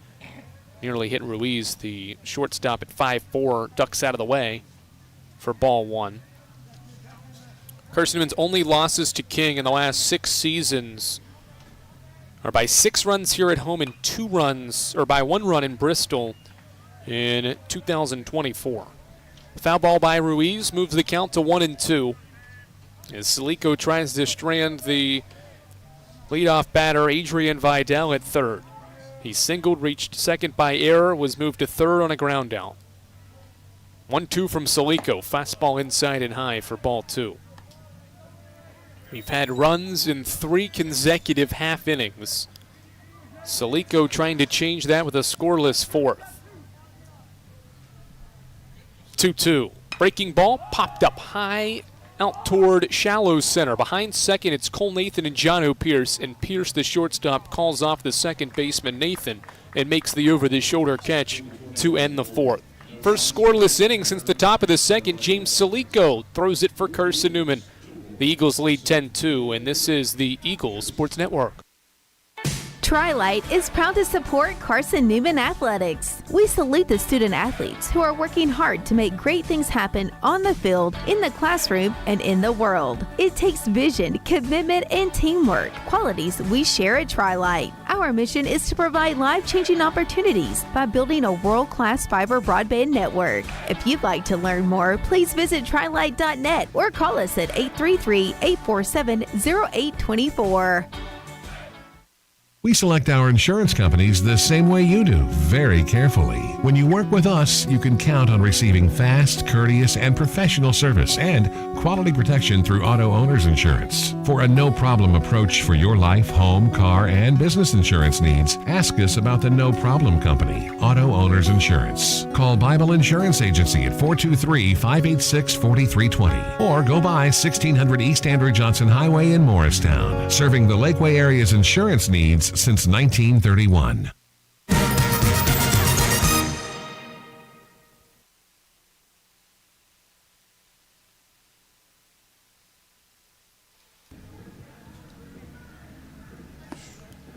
(10-2) Carson-Newman advantage on this partly cloudy Tuesday afternoon here at the Silver Diamond Baseball Complex. Final day of March, and Carson-Newman's hoping that it can conclude this month of March in the right way. The Eagles this month 11-5, but have won 10 of their last 12 this month, and the only 2 losses over the last 3 weeks this month have been a 1-run loss to Newberry over the weekend and a 3-run loss to Tusculum.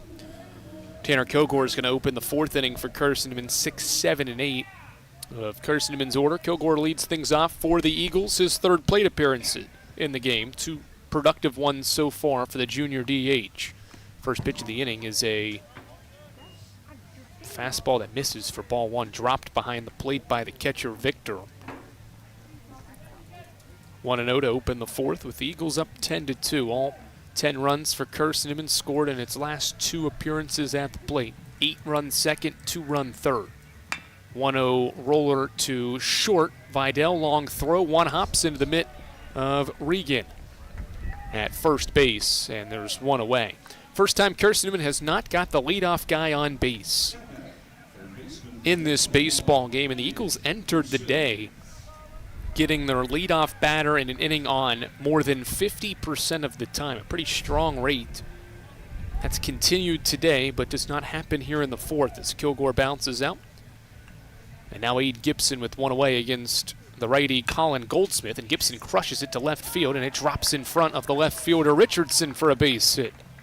Aiden Gibson staying hot at the plate. He is 3 for 3. And they're all singles for the senior outfielder who continues to get better and better as this season grows along. Gibson was Carson-Newman, by far, Carson-Newman's best hitter this past weekend against Newberry. And he has picked up right where he left off. He's aboard at first for John O. Pierce, who takes outside. Gibson had 8 hits in the 3 games this past weekend. He now has 11 in his last 4 games. First pitch ball to John O. Pierce, batting with 1 on and 1 out. Gibson takes off. Pitch is a foul ball as Pierce leaned across the plate to tap it foul. Another hit and run there, and Pierce wasn't forced to, but the situation and what head coach Tom Griffin called for was for him to swing the bat. He did all he could just to foul it off for strike 1. Gibson back at first base to get his short lead off the bag. As Goldsmith sets with his right foot closer to the left side of the mound, comes set and then picks to first.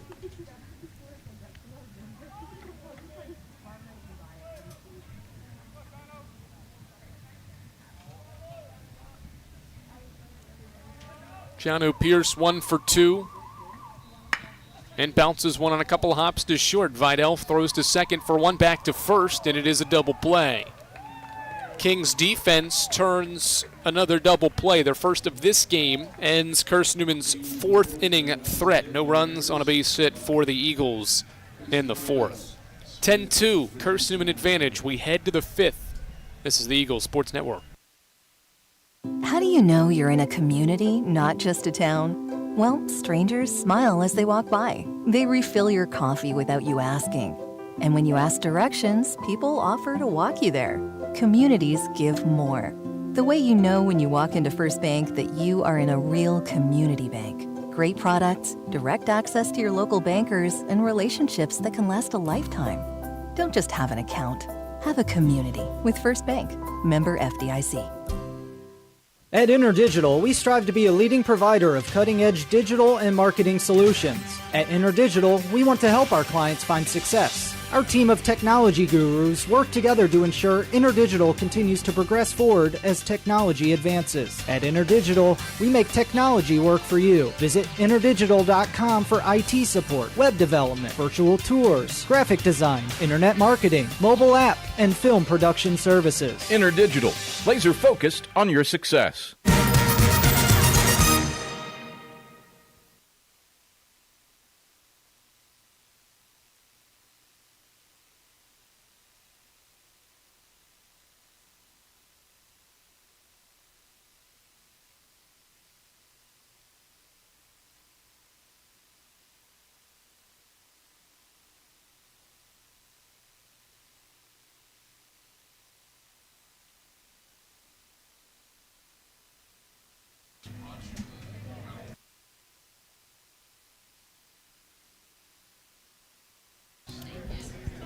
Braxton Roberts is Carson-Newman's new pitcher.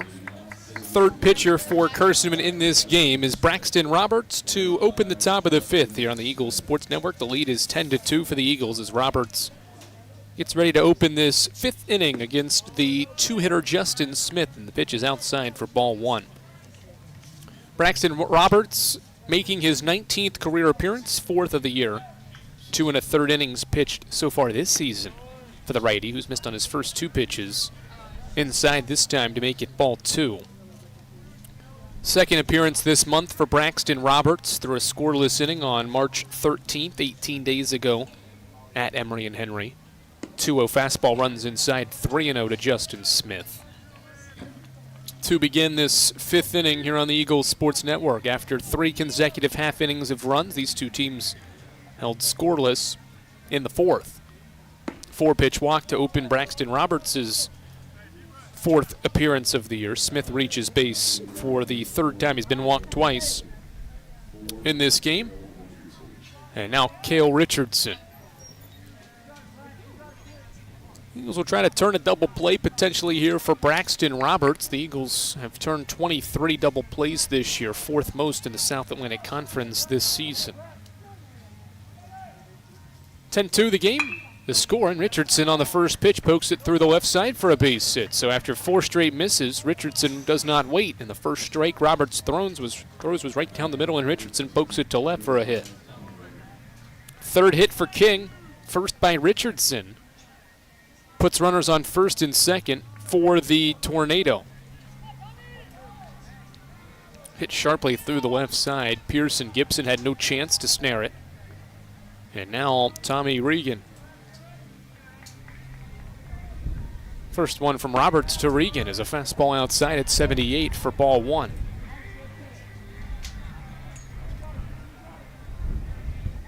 Wind gusts pick up here at the Silver Diamond Baseball Complex as these two teams play on a 78-degree day here in Jefferson City. 1-0 pitch is popped high into the air. Foul ground.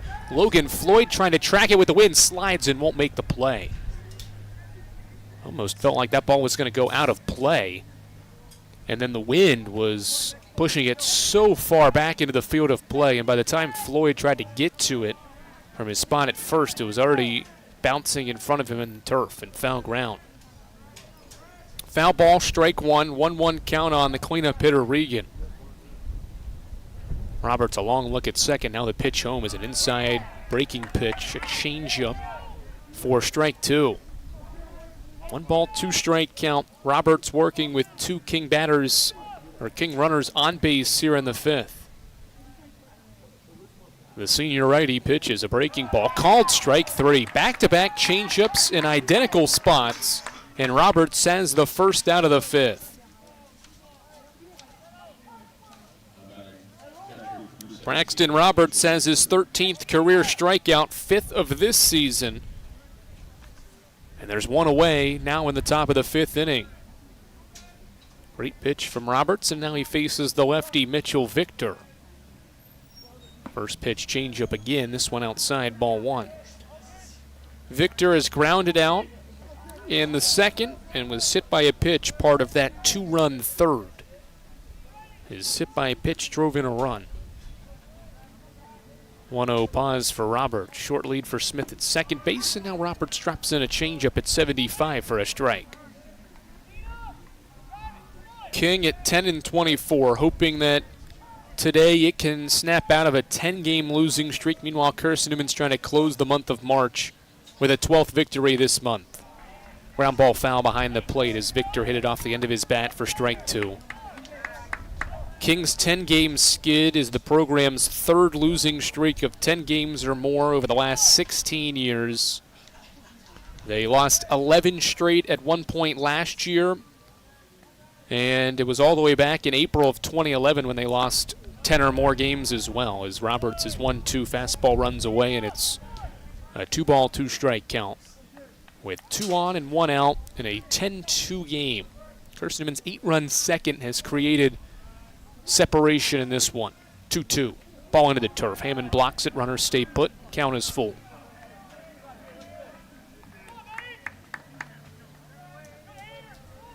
Even though King has lost 10 straight games, it has been productive and has battled some quality teams. 4 of these 10 losses during this streak by 2 runs or less. Payoff pitch runs outside, and Mitchell Victor draws a walk to load the bases. Smith moves to third base. Richardson to second. Second walk by Roberts here in the 5th has the bases loaded for King.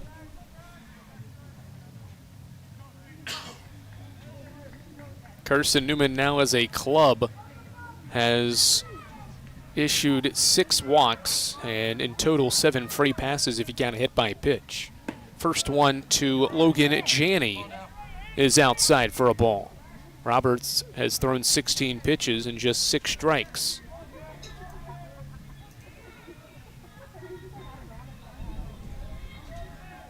One-0 pause for the senior. Swing and a miss. Janney behind the fastball at 82 for strike 1.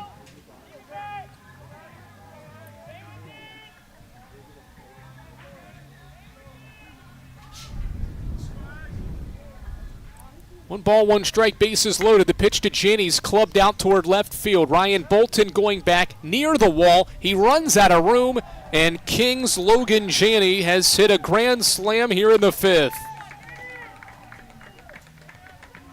Janney's 5th home run of the year clears the bases for the Tornado, and it's 10-6.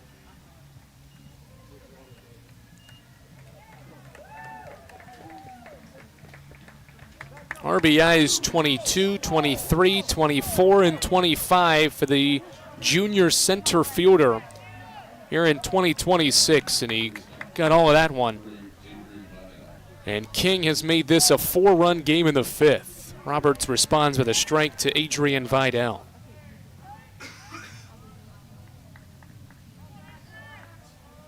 Vidal 1 for 2, singled in his last plate appearance. A 1 pause, and Roberts bounces one into the turf. 4 runs now on 1 swing for King here in the top of the 5th. Logan Janney's 5th home run clears the bases. 1-1 now. Swing and a miss. Vidal behind the changeup at 75, and it's 1-2.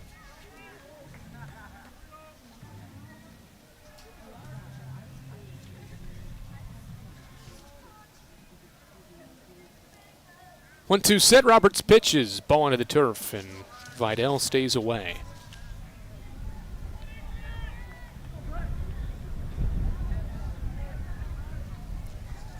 2-ball, 2-strike count on Vidal. He's 1 for 2, batting for the 3rd time in the game. First against Roberts, and he hits one high out toward left field. Ryan Bolton going back to the wall again. He's tracking it near the wall, leaps up. It hits off the wall. Extra bases for Adrian Vidal, who stands up at second base with a 1-out double. The wind doing all sorts of things with these high fly balls. And Braxton Roberts has allowed now back-to-back extra base hits, and he'll be relieved of here in this 5th inning. Brock Culpepper going to come in for Carson-Newman. It's a 4-run game. King's grand slam from Logan Janney has made it 10-6 here on the Eagles Sports Network. Sure, we've been around a while, 171 years to be exact. We know the power of a liberal arts-based Christian education and the tremendous potential of what can be found on this campus, within this community. We are adventurers, dreamers, believers, passionate and compassionate, curious and clever, driven by a common purpose towards a common goal. I found my passion. I found purpose. We are Carson-Newman. What will you find? Domino's Pizza in Jefferson City and Morristown wants to help feed your business. When you're hungry at lunch, show your business card at Domino's in Jefferson City and Morristown when you make your purchase for pickup or delivery to get 25% off the entire order. That's 25% off your order at Domino's in Jeff City and Morristown when you show your business card. Call 865-471-6700 to get a pizza. Domino's, the official pizza of the Carson-Newman Eagles.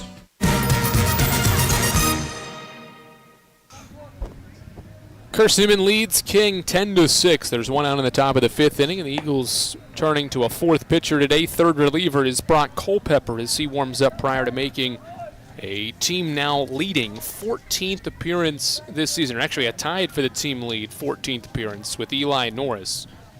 It'll be career appearance 55 for Brock Culpepper, who will pitch against King for the 6th time in his career. First time this season in the game's only meeting between these two teams in 2026. He'll work with a runner at second base against Mason Meinke in this 5th inning.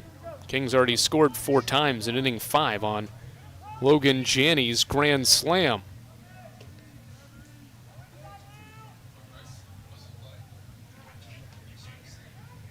First one from Culpeper out of the bullpens, a fastball outside for ball one. Culpeper's made appearances against King in the 2023, 2024, 2025, and now 2026 seasons. As the senior righty sets in the 1-0 breaking ball, drops in for a called strike at 78. It's a 1-1 count. Of those 5 career appearances against King, 4 of them have been scoreless outings. Or check that, 3 of the 5 have been scoreless outings. 1-1. Another slider. This one's roped, and it is slicing foul. Or hooks foul, rather, from the lefty Meinke for strike 2. Meinke ready for that breaking ball. Hit it well, but it hooks to the right-hand side of the right field line.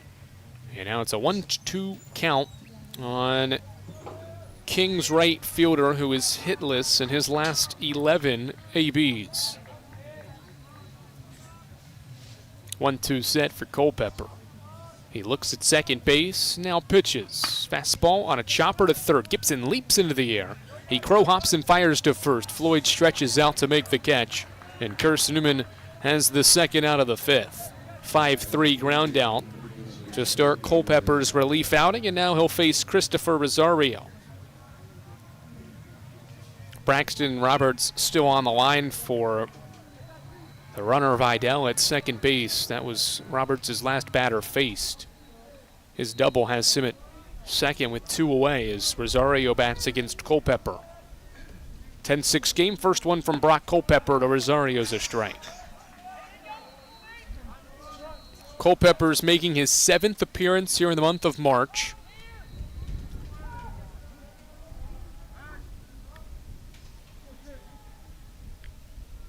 No one set.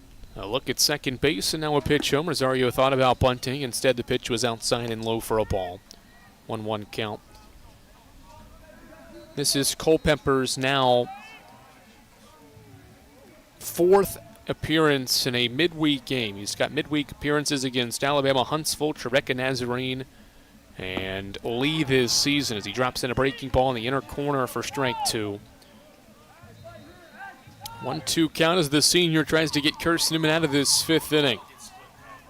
This King team has sent 8 to the plate. Rosario being the 8th in this 5th inning. 1-2. Slider into the turf. 2-ball, 2-strike count. King in this 5th inning has gone walk, single, strikeout, walk, grand slam, double, ground out. Vidal at second with 2 away. The 2-2 home. Fastball down and away, 3-2.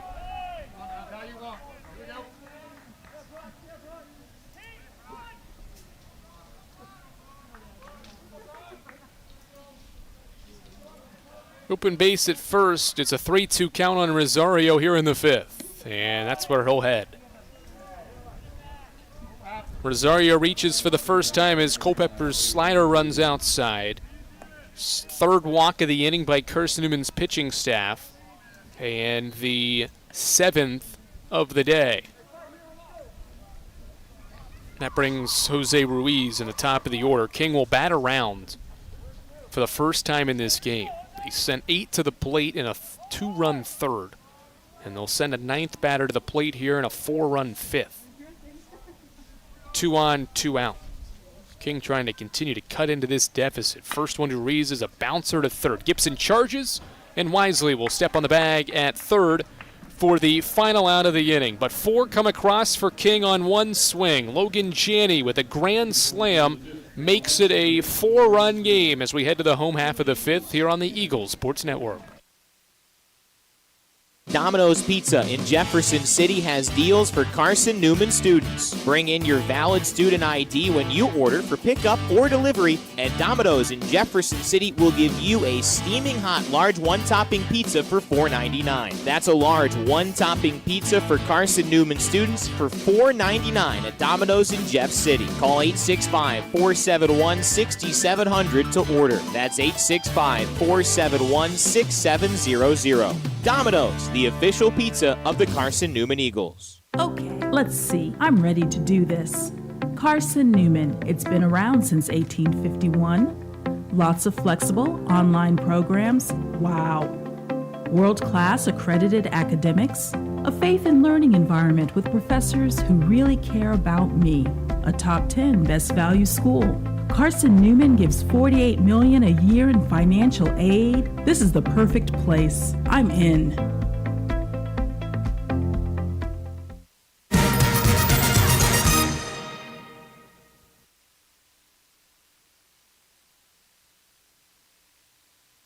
Carson-Newman will try to get back some of the runs that it allowed in the top half of this fifth inning. King scored 4 times in the top half of this fifth, to cut Carson-Newman's lead in half to 4 as the Tornado turns to a fourth pitcher. In this Tuesday midweek, it is Aiden Ricker. The left-hander warms up for the Tornado. He is a 6-foot left-hander from Davie, Florida, with a 7.59 earned run average here in 2026. 2 losses to his line this season. 11 total appearances as a freshman, 10 2/3 innings, with 12 overall runs allowed, 7 walks, and 5 strikeouts. Opponents are hitting .426 against Aiden Ricker. No King pitcher has a worse opponent batting average than the left-hander, who is ready to roll. His warm-up pitches are complete. And Kevin Hammond is Carson-Newman's leadoff batter. Kevin Hammond, Ryan Bolton, Maddox Green. Bolton, a defensive replacement in the third, will get his first opportunity to bat here in the home half of the fifth. First one from Ricker out of the pen is a swing and a miss by Hammond at a changeup at 77 for strike 1. Both teams have scored 4 or more runs in an inning. Eagles have an 8-run second. King has this 4-run fifth. Now the Eagles trying to answer in the home half as Hammond takes high on a fastball to see the count go to 1-1. Hammond has not recorded an official at-bat in this baseball game. He has laid down a sac bunt and has been walked. And now pops one foul behind the press box for strike 2.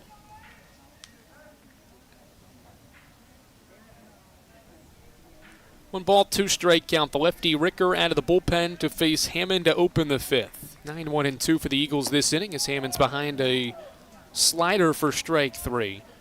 And King has a strikeout. It's Aiden Ricker grabbing his 6th of the year to open the fifth. 1 away, and now Ryan Bolton.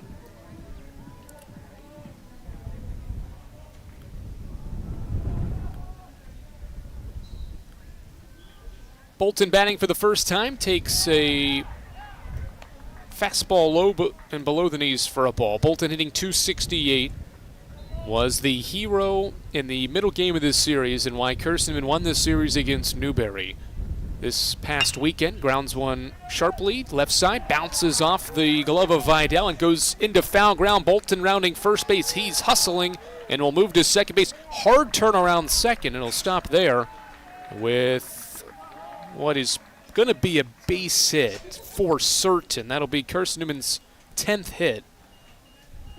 We'll see how if it's scored a single or a double. Bolton certainly never stopped running as he hit it. And it is going to go down as a double for Ryan Bolton, his 2nd of the season.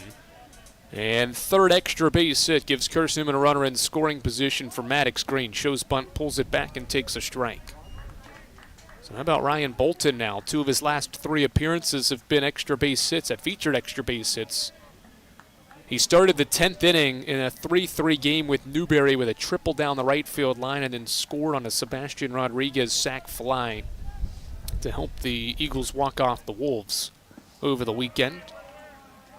Bolton will stay put at second base as Ricker's pitch goes into the dirt, or into the turf, for ball 1. The Eagles with double-digit hits now again. 9th time in 11 games over the last 11 now for Carson-Newman's offense as Ricker steps off to pick to second base. No tag made as Bolton's back with ease.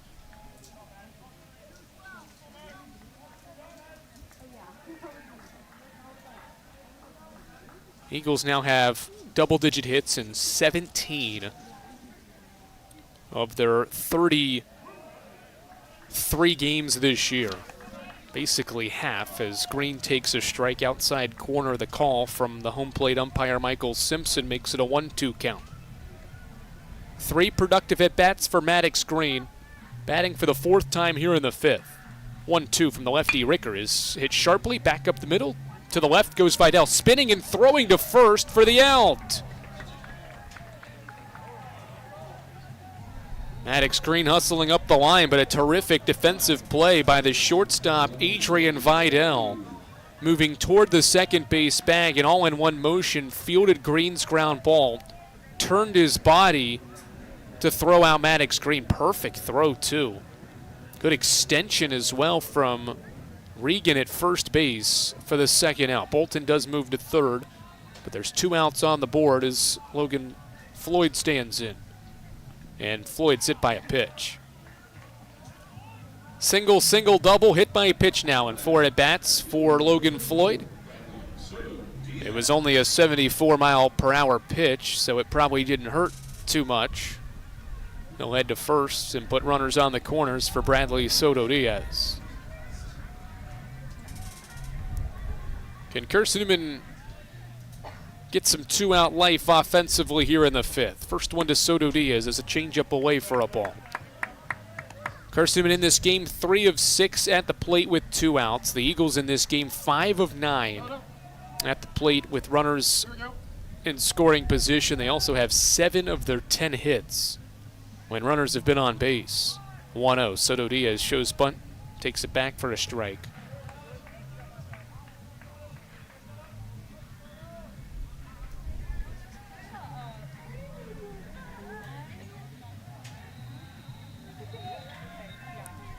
Ball and a strike. Corners occupied. Carson-Newman has 2 on and 2 out, up 4 in the 5th. They'll pick to first. Floyd was getting ready to take a secondary lead, but hustles back to first base. Bradley Soto Diaz batting for Carson-Newman. He's drove in 21 runs this season. Tied for second most on the club. 1-1. Change up into the turf, ball 2. Carson-Newman's produced some really good ABs in situations like this. In the second inning, they kept that thing going to score 8 times in the second because of some really good at-bats with the bases loaded. 2-1 to Soto Diaz, runs inside, and it's 3-1. Really good at-bats can be determined in a variety of ways, but specifically maybe in this game and in this at-bat in certain situations, it's been Carson-Newman just not chasing pitches outside the strike zone. 3-1 to Soto Diaz. He thought about it, but stayed away from that outside fastball and draws a 5-pitch walk. Eagles have loaded him up now in the 5th for Cole Nathan.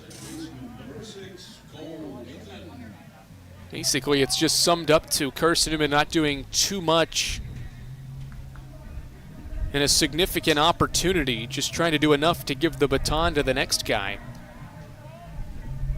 Ryan Bolton at third, Logan Floyd at second base, Soto Diaz at first for Cole Nathan with 2 away in the 5th. First one to Cole is a foul ball onto the football field. Strike 1 on Cole Nathan, who bats for the 4th time in this game. Carson-Newman's all-conference second baseman from a season ago has reached base on a throwing error. He's also reached on a walk and is lined out in his 3 plate appearances. 0-1. Stays away from a high heater at 79, and it's ball 1. Carson-Newman gets another chance to bat with the bases loaded. In this game specifically, Carson-Newman is 1-for-1 with the bases loaded. 1-1 to Nathan. Change up below the knees. Trackman's strike zone had that a ball in the strike zone, but just a hair low, says the home plate umpire Michael Simpson, and it's 2-1 on Nathan. Can Carson-Newman add runs in the 5th? 2-1 to Nathan is outside for ball 3. 3 balls and 1 strike. Nowhere to put Nathan here in the 5th. Eagles have loaded the bases thanks to a Ryan Bolton double. Floyd's at second. He was hit by a pitch, and Soto Diaz moved him there by walking, and he's at first. 3-1 to Nathan. Ball 4 away. Eagles have an 11th run. An RBI walk for Cole Nathan. His 23rd ribby of the year. Gives Carson-Newman's lead to 5, 11-6. Third consecutive free pass here from Aiden Ricker in the second straight walk. Bolton scores. Floyd to third, Soto Diaz to second. And Nathan aboard at first for Tanner Kilgore. First one to Kilgore. Inside corner fastball for a strike. Kilgore gets his third career at bat, or third at bat this season rather, with the bases loaded. 0 for 2 in his previous chances. 0-1 on the way. Tried to go to a fastball, did Ricker in a similar spot. This one runs a hair more in. And it's 1-1.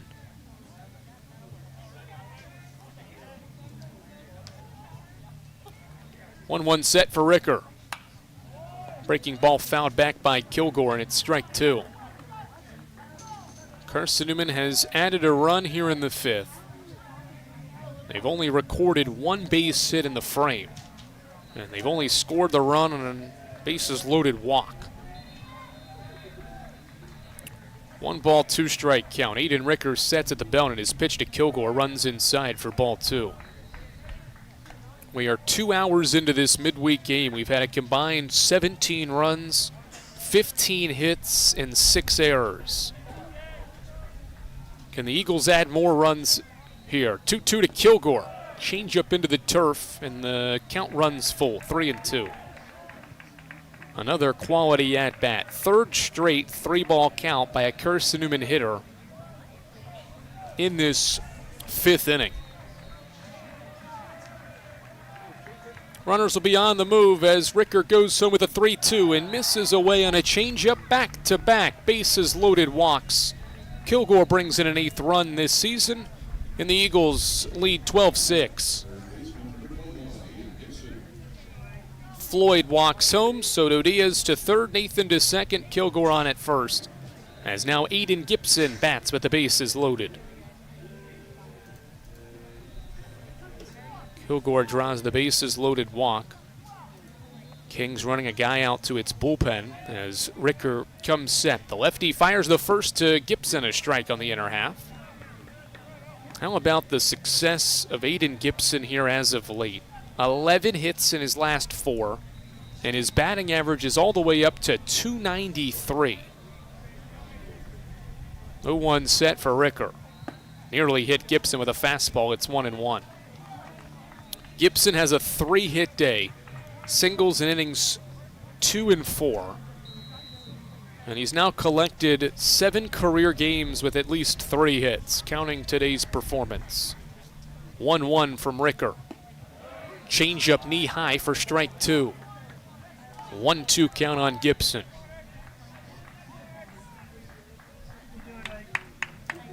See if Gibson can be another Eagle to put together a 3-ball count. He'll have to work against Ricker here in the 5th. 1-2 count, bases loaded for the Eagles, up 6 in the 5th. Well outside, overthrown fastball almost by Ricker. And the count goes to 2-2. Carson-Newman's runs have scored in the 5th on bases loaded walks. Can Gibson put the ball in play here to extend the Eagles' advantage? He's waiting on a 2-2 from Aiden Ricker. Gibson hits it sky high to left. Richardson rolling back toward the wall, still backing up, and finally makes the catch as he nears the left field wall. And the inning is over. Carson-Newman scores its 2 fifth-inning runs on just 1 hit. No errors, and the Eagles strand the bases loaded. 12-6 after 5 here in Jefferson City. This is the Eagles Sports Network.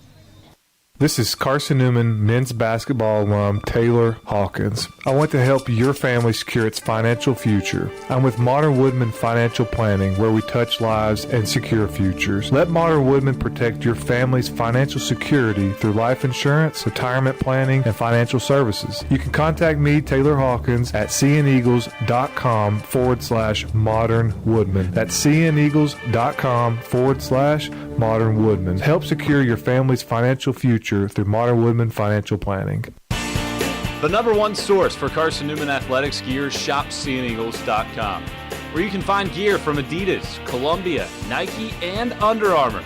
Shirts, jerseys, sweatshirts, shorts, pants, hats, and scarves. Shopseeandeagles.com is your source for everything CN. You can even show your school spirit on your smartphone or tablet. All of your game day essentials can be found in one place. Shopseeandeagles.com.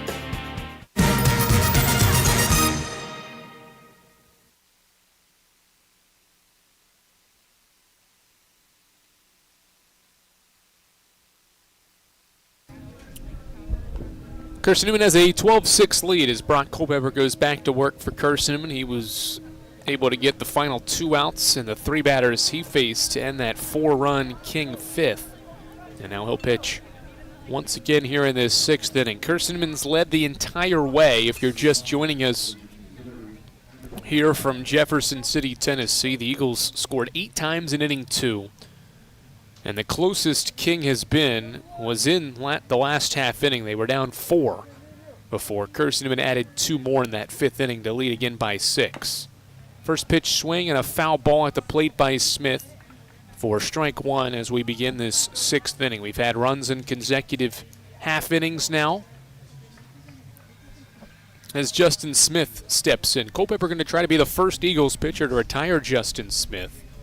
Smith in this game has walked twice and singled in his 3 trips into the left-handed hitting batter's box. Nothing in 1 wide from Culpepper. The righty fires it in for a strike, waist high at 83, and it's nothing in 2.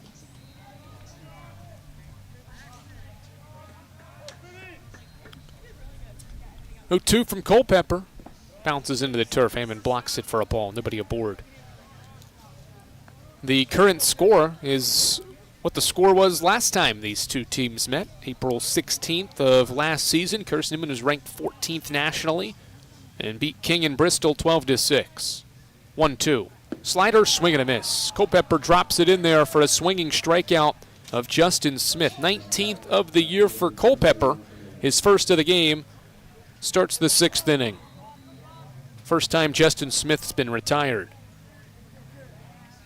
Great pitch. It breaks just below the knees of Smith, who chases for strike 3, and now Cale Richardson.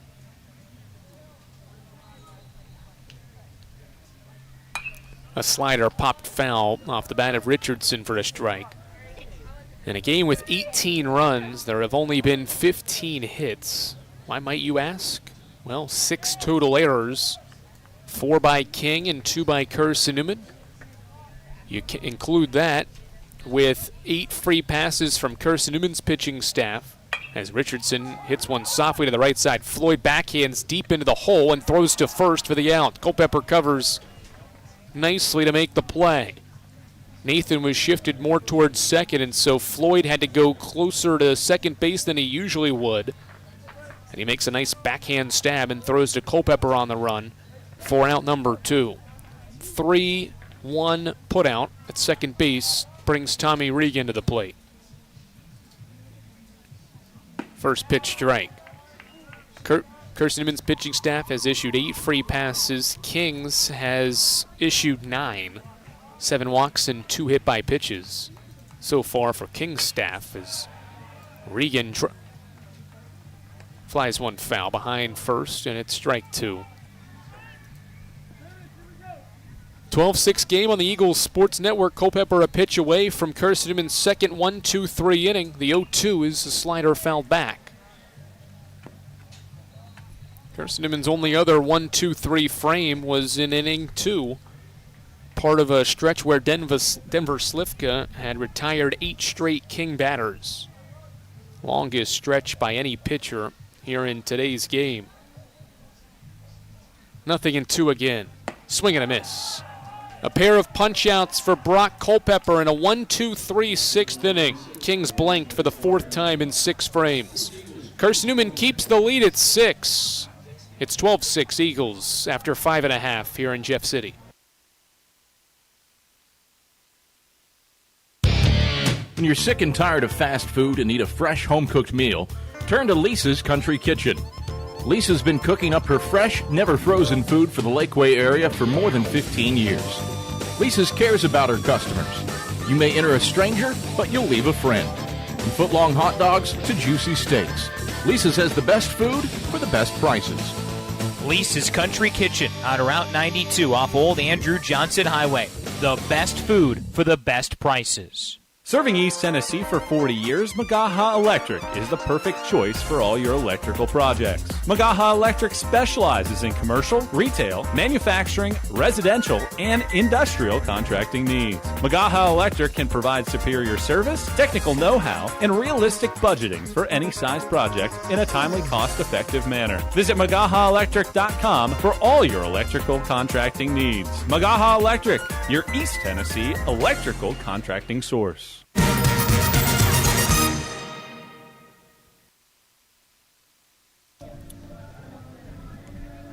New pitcher for King will be the 5th of the game. Mitchell Kallenberg, a 6'2 right-handed pitcher from Waxhaw, North Carolina.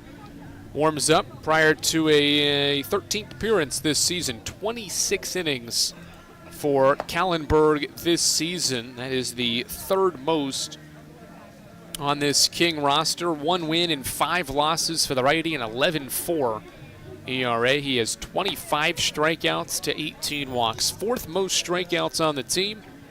Opponent sitting .288 against the right-handed pitcher this season. So it is Kallenberg into the game for King. With Carson-Newman ahead 12-6. One of now 5 King pitchers in this game. Connor Haynes started things. He got 5 outs, allowed 5 hits. But that was part of when King committed all 4 of its errors in the first 2 frames. He was only charged with 1 earned run in his inning and 2/3 with 2 walks and a strikeout. Cade Pomeroy took over from there, gave up 2 runs on 3 hits. Colin Goldsmith has King's only scoreless outing of the day. He pitched an inning and a 1/3 and allowed a hit. And now it's Mitchell Kallenberg to take the ball from Aiden Ricker, who pitched a 2-run 5th in which he walked 3 and gave up 2 runs with a strikeout. Kallenberg comes set from the stretch, pitches the first one to John O'Pierce, who lines it foul and out of play. No balls and a strike to start John O'Pierce's 6th inning at bat. 8-9-1 for the Eagles here in a 6-run game. 0-1 fastball, a strike to Pierce. Pierce hitting near 300 over his last 10 of games played. He singled and scored part of that 8-run 2nd inning. Has bounced into a double play and struck out in his other 2 at-bats and takes outside. 2-ball, 1 strike count on Pierce.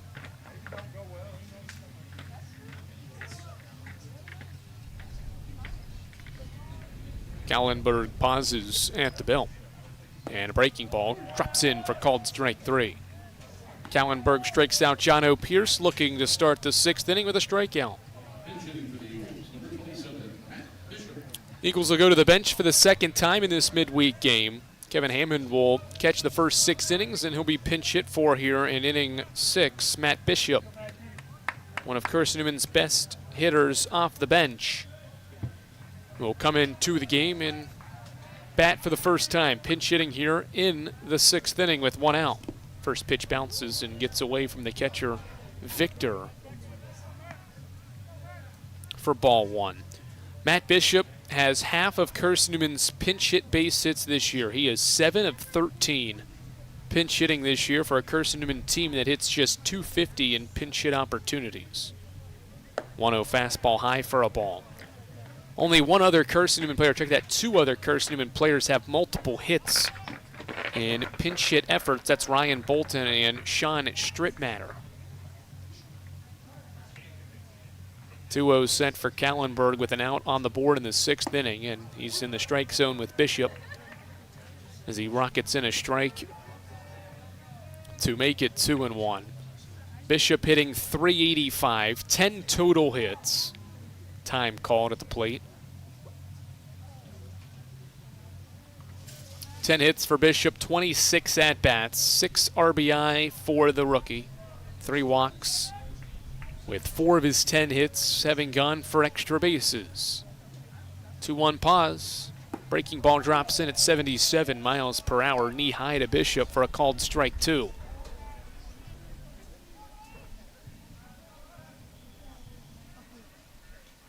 Two ball, 2 strike count.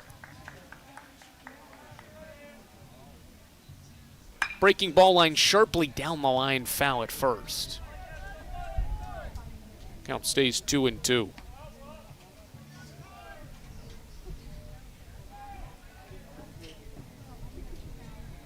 Three at bats for Kevin Hammond before he's pinch hit 4 here in the 6th inning. 2 were productive, a sac bunt and a walk before being struck out in the 5th. Now Matt Bishop takes the bat from him and is sitting with a 2-2 count with 1 away. He swings and gulps one high in the air right side, just out of play behind first. Count stays 2-2 as Bishop battles with King's 4th reliever and 5th total pitcher of the day, Mitchell Kallenberg.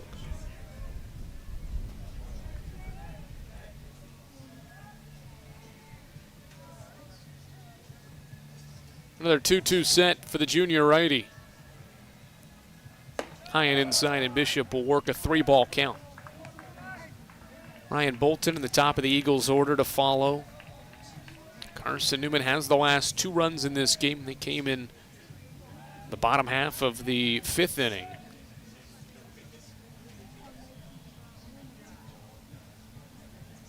Three-two. Strike 3 looking. Second time that Carson-Newman's hitters have been struck out looking here in inning 6. And there's 2 away. Bishop, a rare time that he's been retired in a pinch hitting effort. And now Ryan Bolton, Carson-Newman's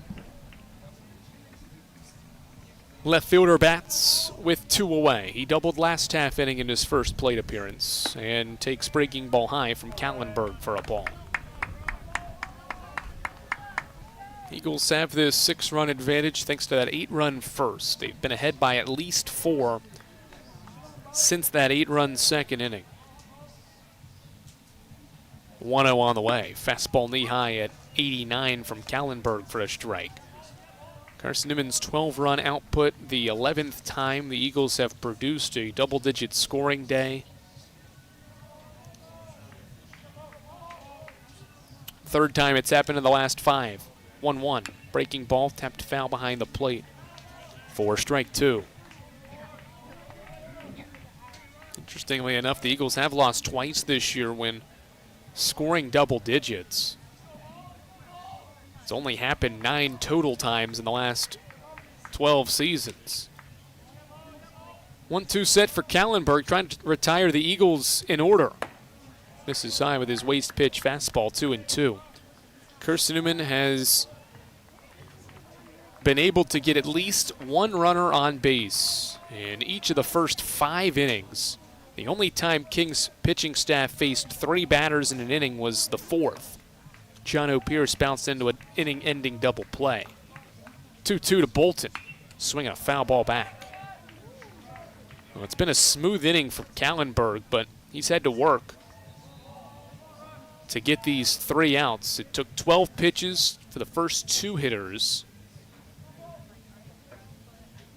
And Bolton's found a couple of pitches off here to extend his second AB. 2-2 from the junior righty. Fastball fouled back again.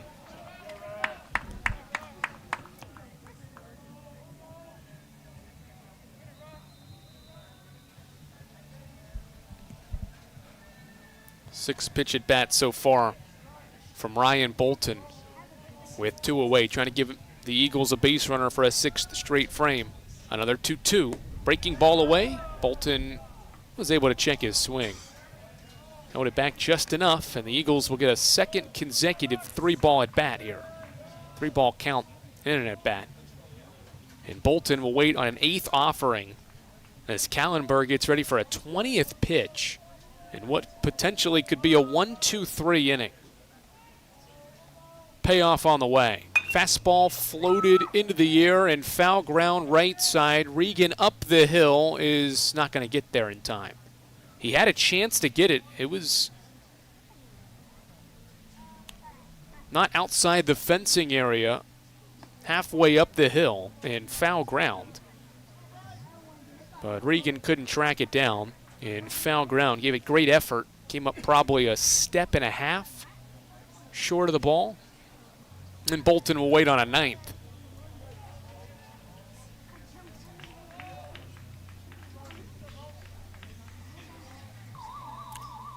Payoff again. Bouncer, back up the middle. Vidal can't get to it. 9 pitch at bat results in Ryan Bolton's second hit in as many at bats. A 2-out single for Carson-Newman.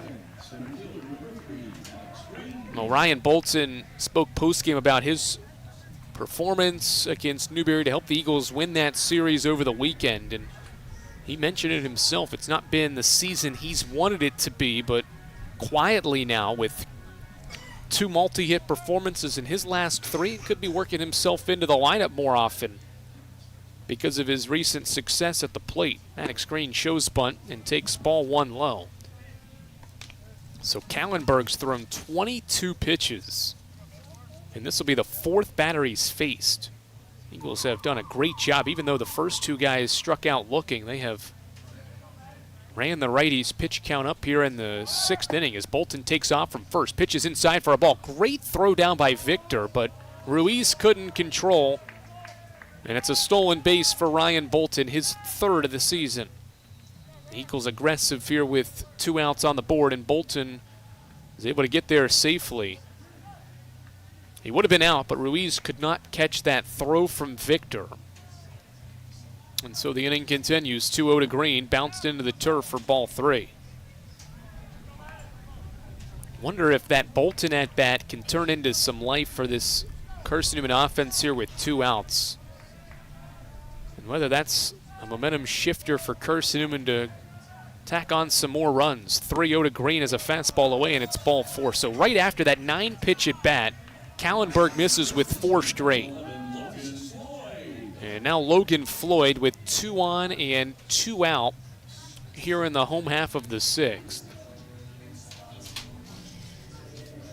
Time called, and this is a wise time taken by the catcher, Mitchell Victor, to give his pitcher a breather for a second.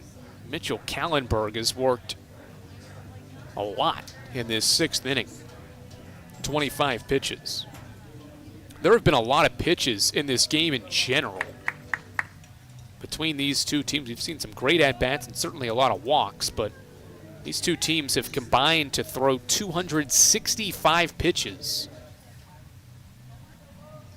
And we are closing in on the 2/3 of the way through this one. Eagles up 6. First one to Floyd. Breaking ball stays high, and that's 5 straight misses from Mitchell Kallenberg here in the 6th inning. Bolton extended this frame with a 9-pitch at bat that resulted in a single up the middle. He's at second. Maddox Granger a 4-pitch walk. He's at first. 1-0 to Floyd. Fastball away. 6 straight have missed from Kallenberg. Kallenberg for the year has 19 walks in 26-plus innings of work. Can he find the zone again here in the 6th inning? 2-0. Floyd aggressive, swings at the inside fastball and fouls it back. 2-1 strike count. Another multi-RBI day for Logan Floyd to pair with 3 hits. He has not been retired in this game. And Floyd's 2 RBI day is his 37th career game with at least 2. 2-1. Breaking ball stayed across the plate, but Floyd jammed on the pitch, floats it just foul. Out of play, strike 2. 12-6 score. Carson-Newman trying to add on some more runs. King was down 8 in the 5th. Logan Janney hit a grand slam to make it a 4-run game. Eagles have added 2 since and trying to add more here in the home half of the 6th inning. 2-2 to Floyd. He hits it well to straightaway center field. Positioned well is Janney, who moves to his left to make the catch to retire this side. Carson-Newman gets a couple of 2-out base runners, but strands them on base. No runs, 2 hits, no errors, 2 left. We are 2/3 of the way through this midweek game. It's Carson-Newman 12, it's King 6. There's something about a small community that unites us, whether it's cheering on our favorite team or the way we come together in a crisis. Small communities are made up of people with big hearts. We're dedicated to hard work and innovation through sunny days and stormy nights. AEC is always here, powering the people and the places that make our community a spectacular place to call home. AEC, power what matters most. Insurance, it's about people, not things. It's about security. It's about confidence. It's about relationships. It's about trust. It's about you. As a local independent agent, Bible Insurance Agency can design an insurance program that's just right for you and your family. Give the people you love safe, sound, secure protection from Auto Owners Insurance. Call Bible Insurance Agency 423-586-4320 or go by 1600 East Andrew Johnson Highway in Morristown.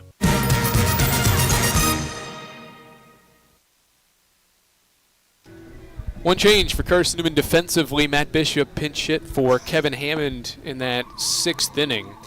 He has been replaced by senior catcher Jacob Rogers in the 7th. So Rogers presumably will probably catch the rest of this one potentially. 9 outs left to get for Carson-Newman, who leads King 12-6 here on the Eagles Sports Network. Andrew Rogers, glad you're with us. More than 2 hours into this one, exactly 2 hours and 25 minutes. 2 hours 26 minutes, actually, as Culpepper's first pitch is a foul ball by Victor, the catcher hitting 5th in the order, fouls it off for strike 1. Over 270 pitches between these two teams through 6+ innings. It averages out to more than 22 pitches per inning by these two sides. Foul ball by Victor makes it 0-2 quickly on King's catcher. Good work here from Brock Culpepper out of the bullpen. He's retired 5 of the 6 batters he's faced. King has not recorded a base hit against the senior righty, who winds for an 0-2. Fastball away, he makes it 1-2.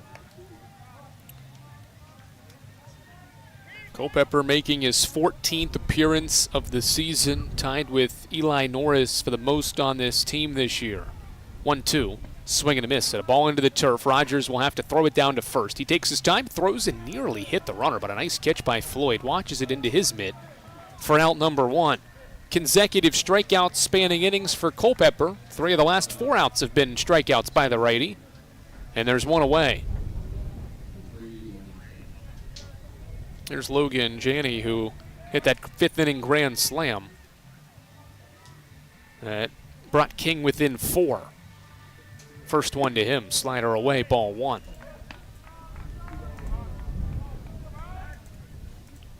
That is Janney, the center fielder's only base hit in this game. 1-0 offering fastball outside for a ball.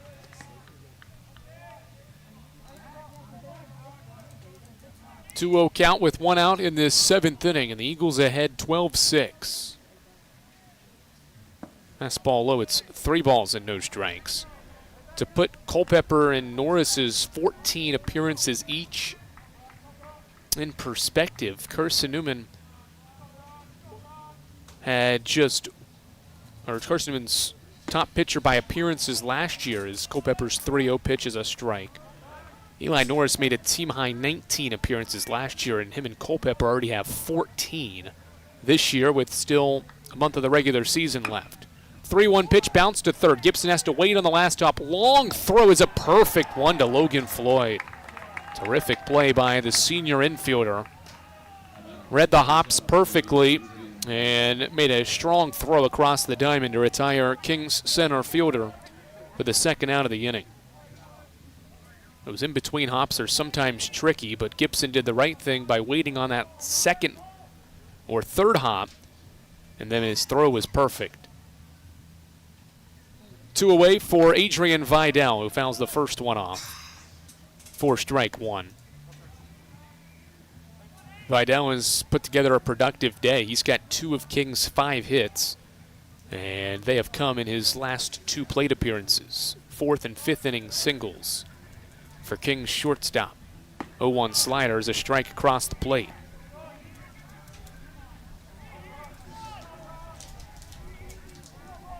Nothing in 2. Culpepper trying to retire King in order for the second straight inning.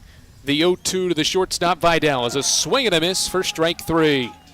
Culpepper has retired 7 straight consecutive 1-2-3 frames. Keeps Carson-Newman's lead at 6. We'll stretch. The Eagles are up 7 after 6.5. Don't know what to wear on game day? Head over to shopseeandeagles.com for all of your Carson-Newman athletics gear. You can find clothing from Adidas, Columbia, Nike, and Under Armour to cover you from head to toe. ShopSeeingEagles.com also has duffel bags, backpacks, jewelry, pet supplies, and gifts. Don't waste any more time. Prove you are the ultimate Carson-Newman fan with the official gear of the Eagles at ShopSeeingEagles.com. Visit today. Dorm food got you down? Need a home-cooked meal? Then Lisa's Country Kitchen is for you. Lisa's Country Kitchen has been feeding Carson-Newman students for 15 years. Lisa's has a family-friendly atmosphere all day long, from the morning with their $2.99 breakfast specials to dinner with Lisa's fresh, never-frozen steaks.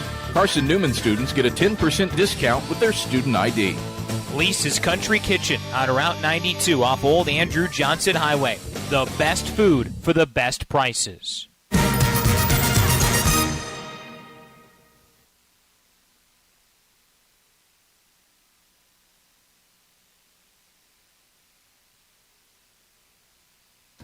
New pitcher for King as we get ready to start the home half of inning 7. And Carson-Newman's ahead 12-6, and this is still the Eagles Sports Network. Dylan Willis is a 6'3" left-handed junior pitcher from Greer, South Carolina. He is the new arm for the Tornado.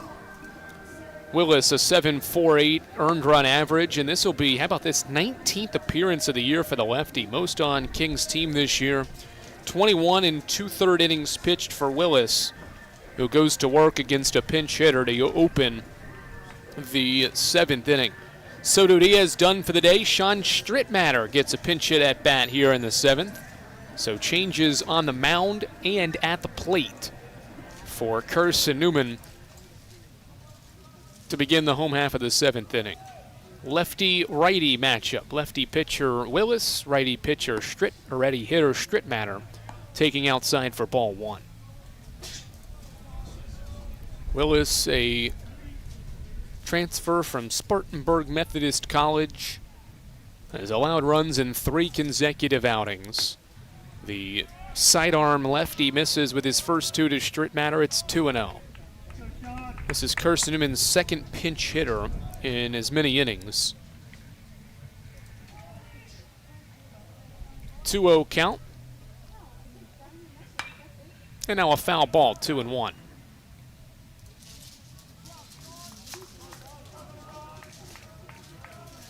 Sean Strittmatter this season, a .455 average at the plate, 5 hits in 11 at-bats.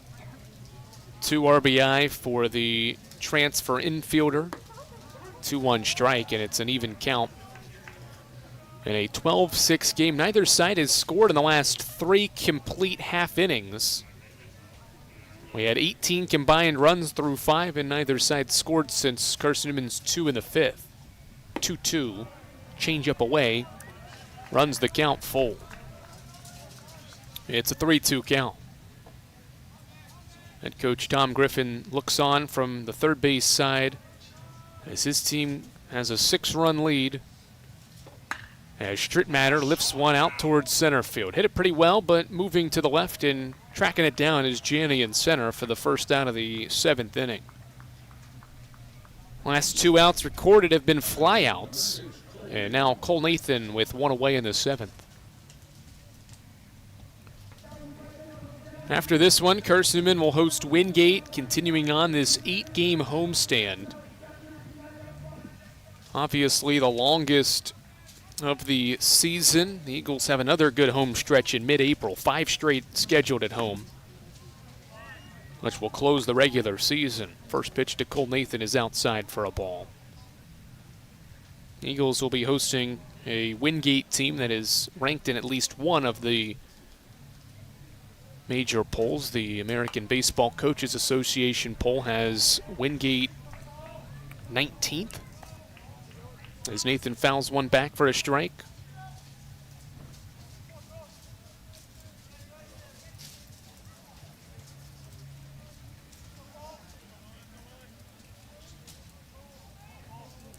One to Cole Nathan, outside for a ball. Slider stays outside. Cole is 0 for 2 officially. Reached by a throwing error in the second. Scored that inning. Scored in the second inning actually twice after drawing a walk. Lined out in the third and then drew another walk in the 5th inning. It is ahead 3-1 with one away in this 7th inning.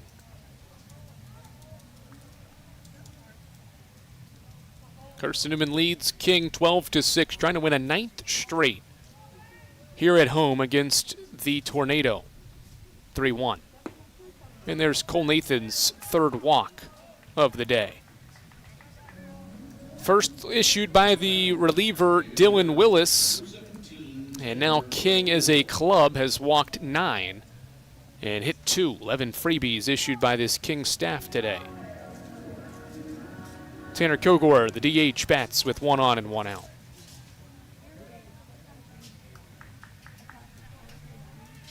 Pick to first base. The writers' poll yet to come out from the National Collegiate Baseball Writers Association, but figure Wingate will be close to the top 25. Another pick to first base. Wingate not ranked in last week's NCBWA poll, but they'll be a ranked team heading to Mossy Creek this weekend. It'll be the 3rd time that Carson-Newman hosts a ranked South Atlantic Conference school. First pitch to Kilgore is a ball. Eagles faced ranked Lenore-Rhine, 6th ranked Lenore-Rhine back in mid-February. Early March was 3rd ranked Catawba, and to start April it'll be at least 19th rated Wingate. Breaking ball a strike to Kilgore knee high. It's 1-1. Bulldogs in action tonight against Belmont Abbey, 2 of the better teams in the region.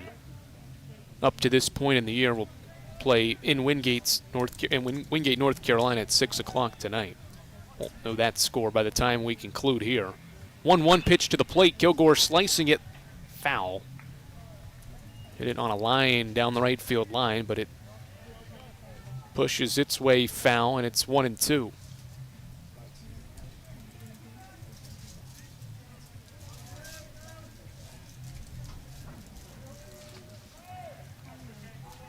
Plenty of South Atlantic Conference baseball action that we can give you some scores on in this inning. Is another pick to first base from the lefty Willis. One of 3 lefties to come out of King's bullpen in this game. Carson-Newman's not turned to a left-handed pitcher today.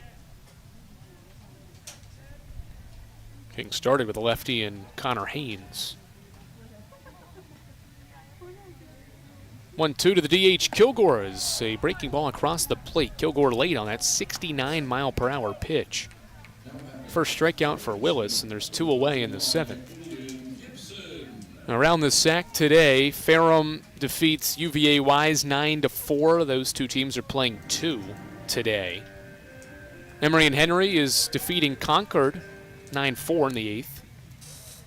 Mars-Sill and Emmanuel are playing a fun one, 8-8 in the 11th. Showing bunt is Aiden Gibson down the third base side. Rosario on the run, throws to first. Great play. Gibson tried to bunt for a base hit, but Rosario ready sprints in and throws on the run to retire Gibson for the final out of the 7th. Back-to-back scoreless frames from both sides. Good defensive work here from Kings third baseman Christopher Rosario ends the 7th. 12-6 Carson-Newman. This is the Eagles Sports Network. Tri-Light is proud to support Carson-Newman Athletics. We salute the student athletes who are working hard to make great things happen on the field, in the classroom, and in the world. It takes vision, commitment, and teamwork, qualities we share at Tri-Light. Our mission is to provide life-changing opportunities by building a world-class fiber broadband network. If you'd like to learn more, please visit trilight.net or call us at 833-847-0824. We select our insurance companies the same way you do, very carefully. When you work with us, you can count on receiving fast, courteous, and professional service and quality protection through Auto Owners Insurance. For a no-problem approach for your life, home, car, and business insurance needs, ask us about the No Problem Company, Auto Owners Insurance. Call Bible Insurance Agency at 423-586-4320 or go by 1600 East Andrew Johnson Highway in Morristown, serving the Lakeway area's insurance needs since 1931.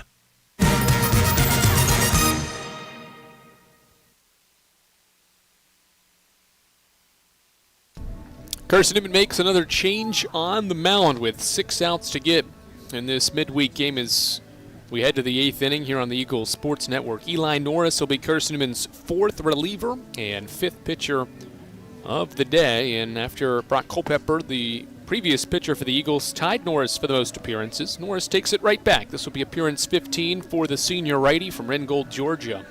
He only made 19 last year. He's already surpassed his inning total from last year. Through 20 innings last year, he's thrown 20 and a third already this season. And ready's for work on the mound. Braxton Smith is the new center fielder for Carson-Newman. He takes the 4th spot in Carson-Newman's batting order, which was Sean Strittmatter pinch hitting there for Soto Diaz in the 7th. First pitch by Norris is an inside fastball to Mason Meinke for a ball. So Smith into the game in that cleanup spot in the Eagles' order. Smith in center field. Bolton moves from left to right, and Maddox Green moves from center to left field. In the 8th inning, swing and a miss by Meinke at Norris's 91-mile-per-hour pitch. Levels that count at a ball and a strike. Meinke is 0 for today, 0 for 3 at the plate, and he's hitless now in 12 straight at-bats. 1-1 on the way. Norris gets a foul ball on another fastball, 90 miles per hour, and it's 1-2. Really, the one thing that Norris has struggled with this season has been his command at times, but when he's effective and in the strike zone often, he has his most success. 1-2 pause for the senior right-hander. Breaking ball, swing and a miss. He drops it in there, so he throws 3 pitches 90 miles per hour or harder, and then drops in a curveball at 77 to get Meinke swinging for strike 3. 1 away, and now Christopher Rosario. Good pitch sequence, and the best part about it is that curveball I think was going to be a strike anyway. Norris effective in his first batter faced, and now goes against Rosario in the first pitch. The third baseman sees is a ball low. Carson-Newman's pitching staff now between Culpepper and Norris have struck out 5 of the last 7 king hitters. High and inside with the next pitch, and it's 2-0.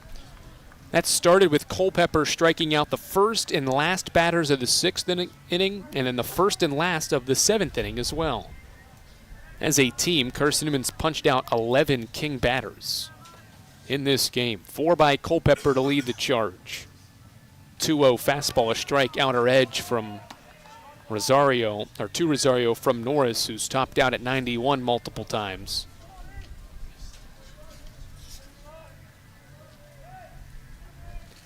Two-one offering. Fastball low this time. Similar directional point toward the outer edge of the plate, but it missed below the zone.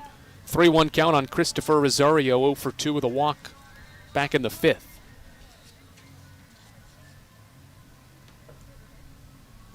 Ball into the turf, 5-pitch walk. Puts a runner on for King. Carson-Newman up to that point had retired 8 straight between 2 different pitchers, Streak ends with Rosario drawing a walk. King hitless as a team in its last 11 at-bats at the plate. They have just 5 hits in the game against Carson-Newman's staff. Double play ball in line here as Jose Ruiz stands in. First one to the second baseman's chopped foul.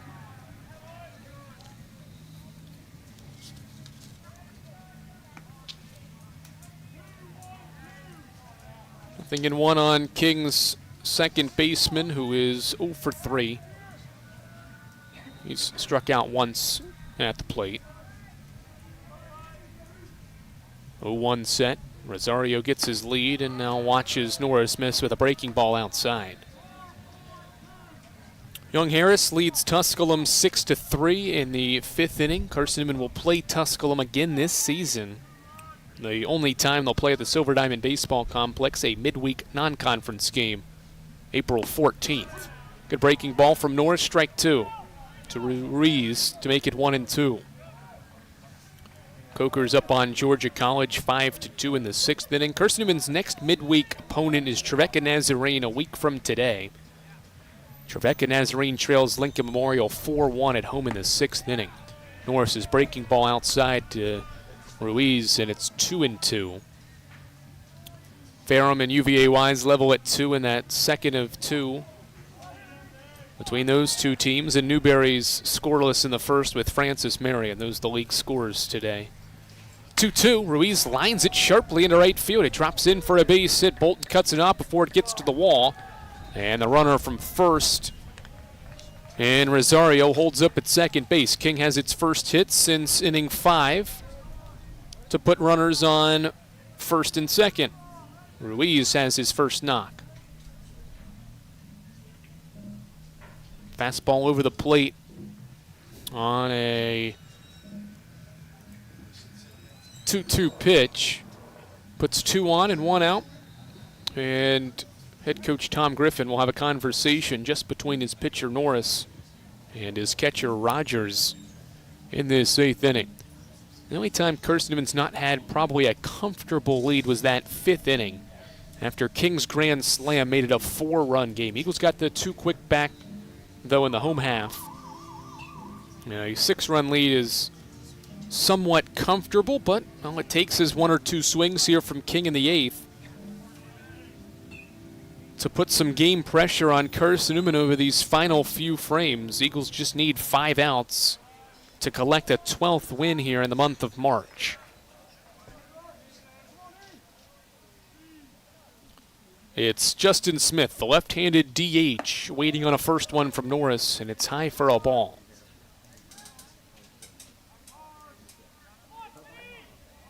Brad Hill's team trying to snap out of a 10-game skid, the 4th longest in Division II baseball. 1-0 fastball, a strike, knee high. Just the program, talking about King, just the program's 3rd losing streak of 10 or more in the last 16 seasons. Hoping it ends here today. They'll need to rally from down as many as 8.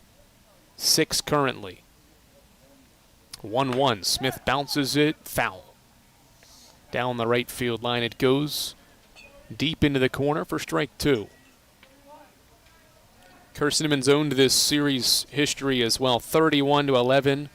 And under head coach Tom Griffin in his 21 seasons, the Eagles have won 24 of the 32 all-time meetings between these two schools. The Eagles have lost just 6 times here at home in this series. 1-2. Change up away makes it 2-2.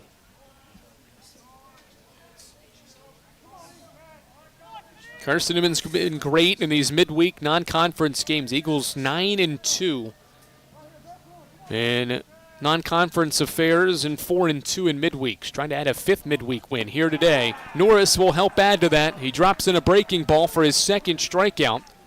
And now there's 2 outs here in the 8th inning. Still 2 on for King.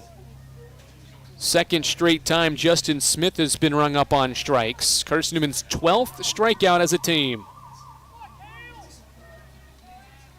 Cale Richardson's the 2-out batter for King now. King's best hitter by home runs with 7. Would love to have one here to make it a 3-run game. First one home. Norris drops in a breaking ball for a strike. Richardson is 1 for 3 at the plate. His base hit was a 5th inning single. He got on base to help load him up for Janney, who hit that grand slam. Nothing in one set for Norris. Ball into the turf. Rogers blocks it and keeps Rosario at second. Eagles 4 outs away from victory, 1 more away from getting out of this 8th inning. The pitching staff has bared down here late in this game. The Eagles have 12 punch-outs as a staff. Tied for the most in a game this season. Ball into the turf. Runner is going to head to third. Rogers will throw down, and it is not in time. It pulled Gibson off the bag of hair, and Rosario slides in safely. Wild pitch puts runners on second and third with 2 away. 2-ball, 1-strike count. Good jump by Rosario. He was ready on the previous ball into the turf. Rogers blocked it pretty well, but just got a hair away from him, and he couldn't get to it in time to make a throw. 2-1 set for Norris. Breaking ball hit off the end of the bat of Richardson for strike 2. Carson-Newman's utilized 5 different pitchers. They've still combined to record a season-high 12 strikeouts for the 4th time this year. First time since March 1st the Eagles have double-digit strikeouts in a game. 2 balls, 2 strikes, 2 outs, 2 on. The pitch to from Norris is outside. 3-2. That curveball misses outside. It was a great pitch to get Norris his first 2 strikeouts. Just missed it outside there, and it's 3-2.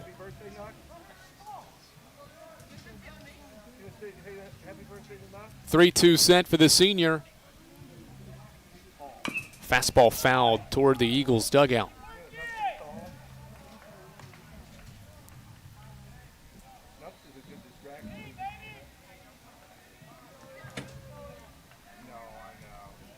Eagles ahead by 6. They have not trailed in this midweek home game, the 4th of an 8-game homestand. Another payoff home. Swinging a foul ball back. Richardson making Norris work here in the 8th. Norris has thrown 26 pitches. Facing his 5th batter of the inning.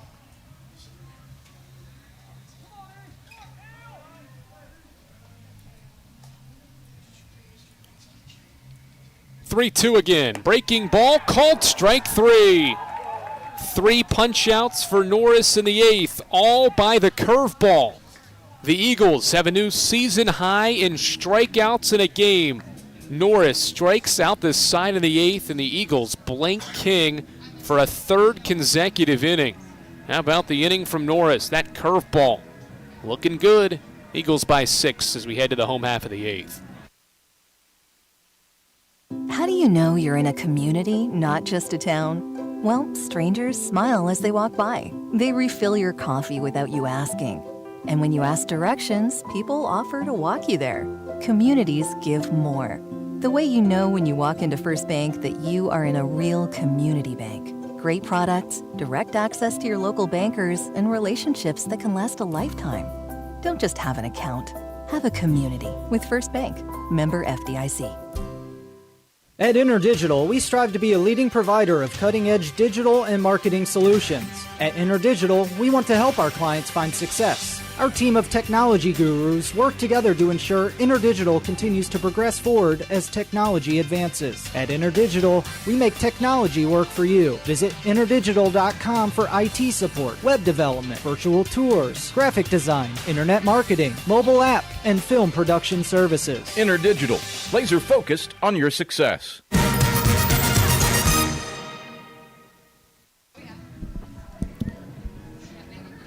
12-6 is the score here in Jefferson City, Tennessee. Jonathan Webster will be a new pitcher for King to come out for the home half of the 8th inning.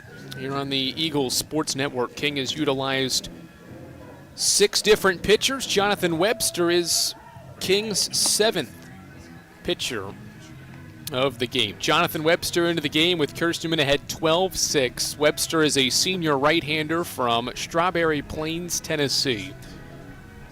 Webster, most often used as the team's closer this season. He has 4 of the club's 5 saves, and he'll warm up prior to making a 16th appearance this season. 3.3 ERA, and the first batter he'll face is John O. Pierce, waiting on deck for the Eagles as Webster continues his warm-ups prior to pitching this 8th inning. So 6 different guys have pitched before Jonathan Webster. This game has had now 12 total pitchers toe the mound. Neither side has scored in the last 5 half innings. This was a 12-6 game after 5, and we haven't had runs since. That was not how this game was on track to finish, but we're only a handful outs away here from 12-6 being the score for the 2nd straight meeting all time between these two teams. How unique that would be. 8-9-1 for Carson-Newman, John O. Pierce, Jacob Rogers, Ryan Bolton in the 8th. First pitch, swing, and a foul ball by Jono. 1 for 4 is Carson-Newman's transfer shortstop. His base hit came part of an 8-run second inning. It was a bunt single. 0-1 fastball high from Webster. It's a ball and a strike.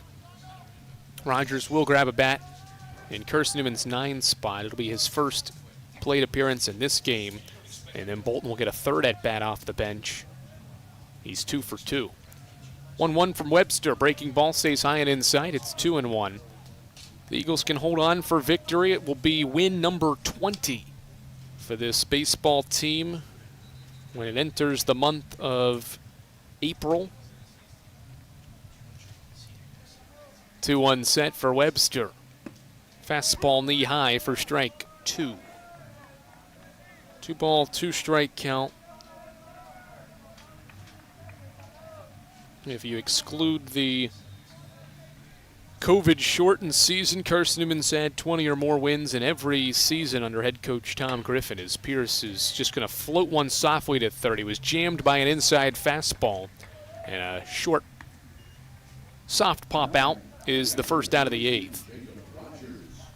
Caught by Rosario at third. 1 away now for Jacob Rogers.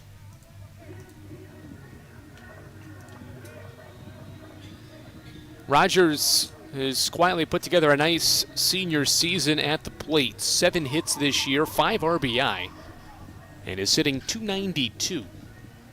First pitch swing and a foul ball. Carson-Newman's 2 catchers that it's used most often have been really good at the plate. Carson Cochran is hitting .364 this year. Jacob Rogers hitting .292.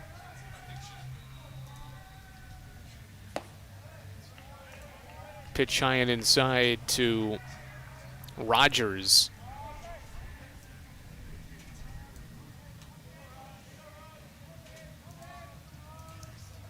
One count on Carson-Newman's backup catcher in this game. Webster's fastball high and outside the strike zone for ball 2.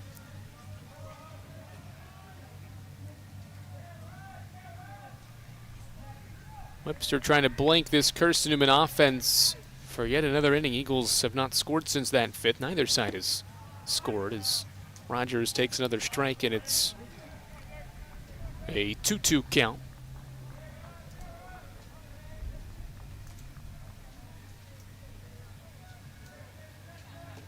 Webster's got the sign from Victor. He comes set from the stretch. Long pause, and now the righty offers, and Rogers pops it up. Foul ground. Victor is trying to track it down, and it hits off the top of Carson-Newman's clubhouse for a foul ball. Stays 2-2. One catcher almost popped out to another there, but Victor ran out of room. Wind probably played a little bit of a factor on that pop fly that was hit high into the air.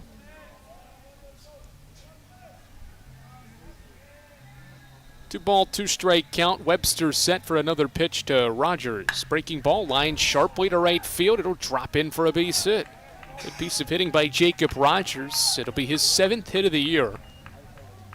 And the Eagles have a one-out base runner here in the 8th.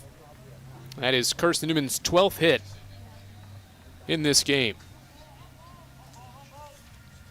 Eagles now have 12 or more hits in 5 of their last 6 games.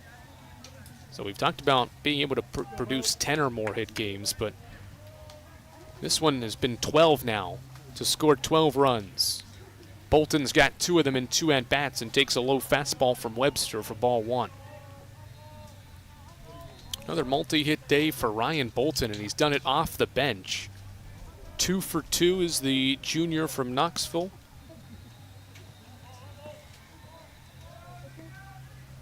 He's ahead 1-0 with 1 away in the 8th.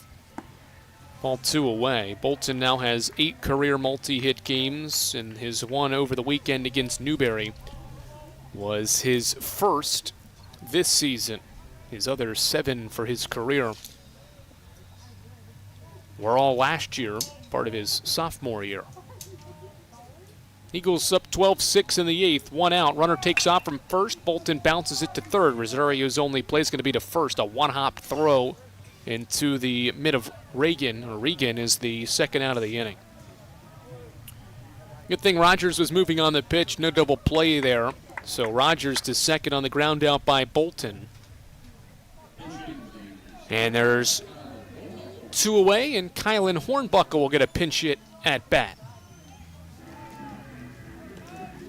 Kylan Hornbuckle has 6 at-bats this year, 1 for 6 at the plate in 17 appearances. He stands in, waits for the first one. It's a breaking ball across for a strike.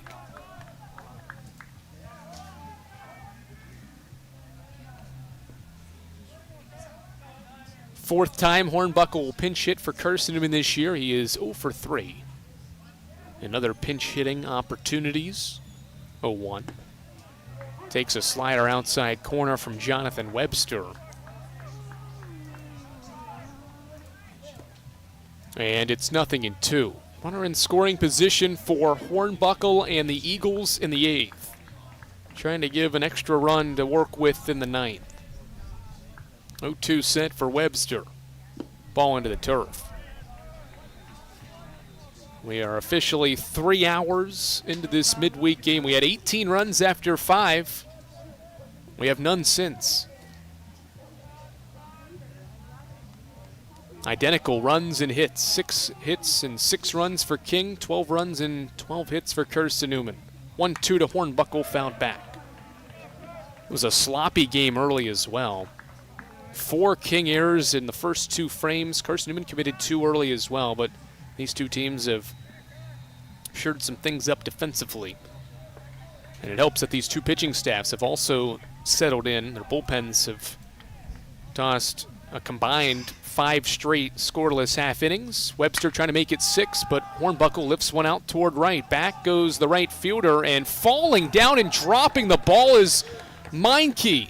Hornbuckle rounding second base. He's hustling to third, and he slides in safely. Kylan Hornbuckle has Carson-Newman's 13th hit. And it's his 2nd triple of the year. Both his hits are triples.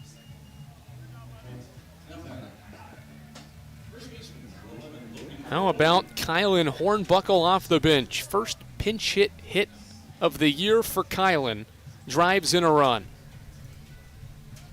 And now it's Logan Floyd, and he pops one high into the infield. Should end the inning.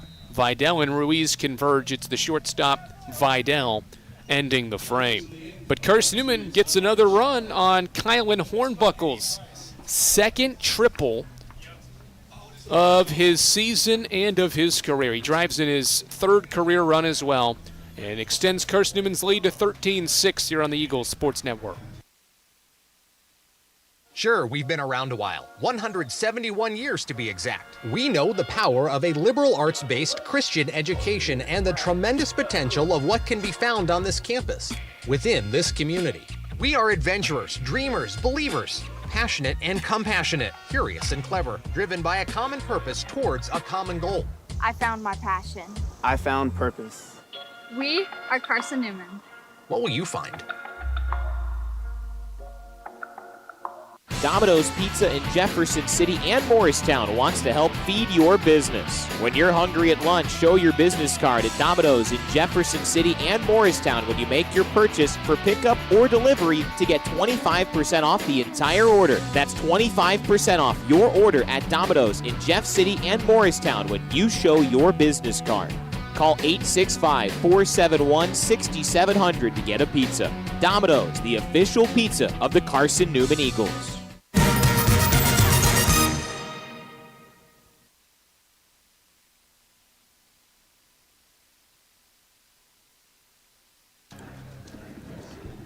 Seven-run lead for Carson-Newman. Aaron Bobo is Carson-Newman's sixth, and the Eagles will hope final pitcher of the day. Aaron Bobo will make his third appearance of the year. 2 appearances, 2 innings of work, no runs allowed. And Jason White and company turn to Aaron Bobo to try to get the final 3 outs of this midweek game. Tommy Regan is the leadoff batter in the 9th against Bobo.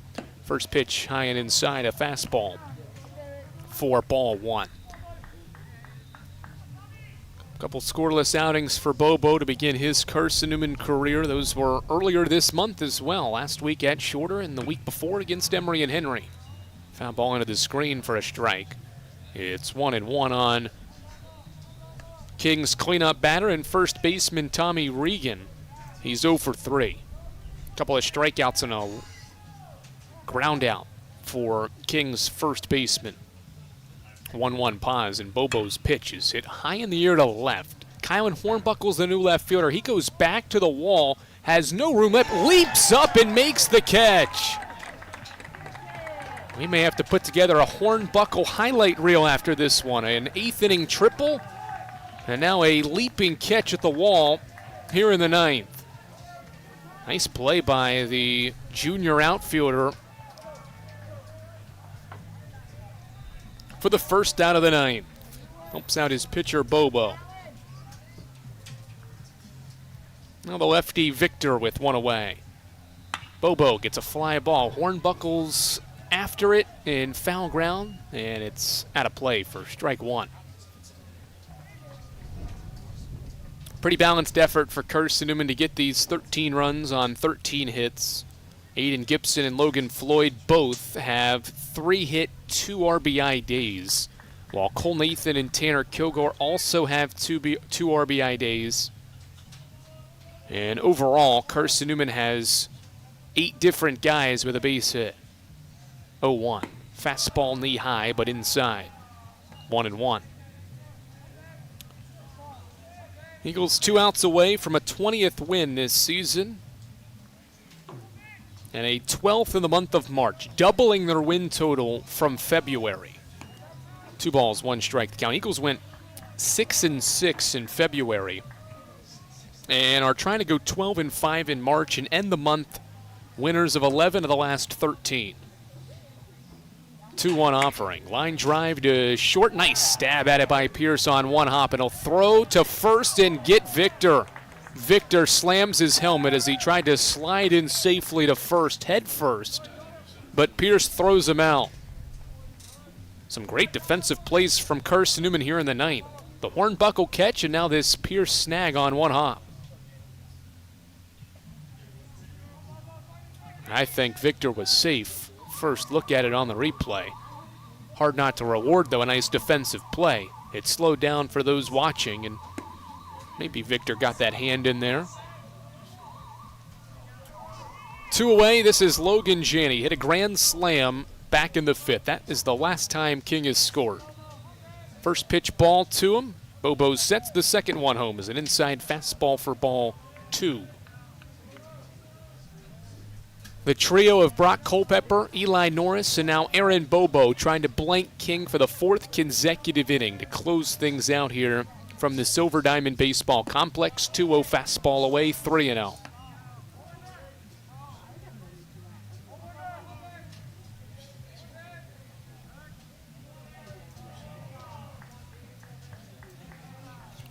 The righty Bobo sets at the belt, and the 3-0 is a fastball for a strike.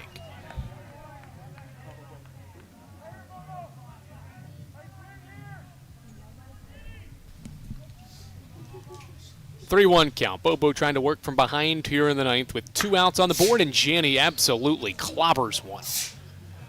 That is a no-doubter with 2 outs here in the ninth inning. Janney's got a multi-homer day. He was way out in front of an 83-mile-per-hour pitch and crushes it well over the left field wall. He'll round the bases with a 2-out bomb. And now Adrian Vidal. That just means Carson-Newman won't have 4 consecutive scoreless innings to close the day. Should King not rally from down 6 now with 2 outs, the Eagles are going to see Denver Slifka get his 2nd career victory. Swing and a miss by Vidal for strike 1. The King shortstop is one of 2 Tornado players with multiple hits. Slifka is going to be 2-0 potentially. Connor Haynes will be the losing pitcher as Bobo hits Vidal with a slider. 2-out base runner for King now after the home run.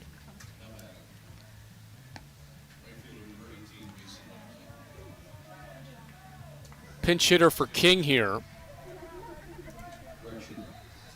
Kenny Hirschfeld will pinch hit for King. The junior reserve catcher getting the day off at the plate will pinch hit. He's from New Hyde Park, New York, hitting .264. First one from Bobo, knee-high fastball, strike 1. As we said, Slifka started this thing today, got 8 outs. He would be in line for the victory. Connor Haynes, the starter for King, will take the loss. Tough luck loss. 8 runs scored against him, only 1 was earned. Be his 3rd loss of the year. Next one to the pinch hitter is ball 1 low to Hirschfeld. Next one, or Hirschfeld, is low for ball 2. 2 quick outs for Bobo. Now the 2-out bomb and the 2-out hit by pitch have extended the 9th for the Tornado. Bobo sets, and the pitch is hit softly to third. Gibson charging on the run. He'll set his feet, throw across the diamond. That's the ball game. Carson-Newman wins its 11th time in the last 13 and wins a 9th straight at home against King. The Eagles win 13-7 over the Tornado on this Tuesday afternoon. Denver Slifka gets his 2nd career victory, while Connor Haynes suffers his 3rd loss of the season. He falls to 1-3. Carson-Newman wins by scoring 13 runs on 13 hits with 2 errors. King scores 7 times on 7 base hits and commits a season-high 4 errors. Carson-Newman continues its winning ways. The Eagles now have 20 wins this season and close the month of March with a 12th win this month, doubling their win output from the previous month this season. Once again, the final score from the Silver Diamond Baseball Complex, it's Carson-Newman 13, and it is King 7. I'd like to thank our entire camera crew throughout today's action. Matt Scalzo, Jay West, Ian Johnson, Blair Cherry, Andrew Larson, among others, helping us out here on the Eagles Sports Network on this sunny, beautiful Tuesday afternoon that sees Carson-Newman win. An 8-run 2nd inning propels Carson-Newman to victory for the 20th time in 2026. Eagles win by 6, and they're back at home on Friday afternoon. Wingate, nationally ranked Wingate in town for the Eagles in a 3-game South Atlantic Conference series that begins Friday afternoon at 2 p.m. Once again, the final score here from Jefferson City, Tennessee. It's Carson-Newman 13. It's King 7. Thanks so much for listening and watching. Andrew Rogers signing off.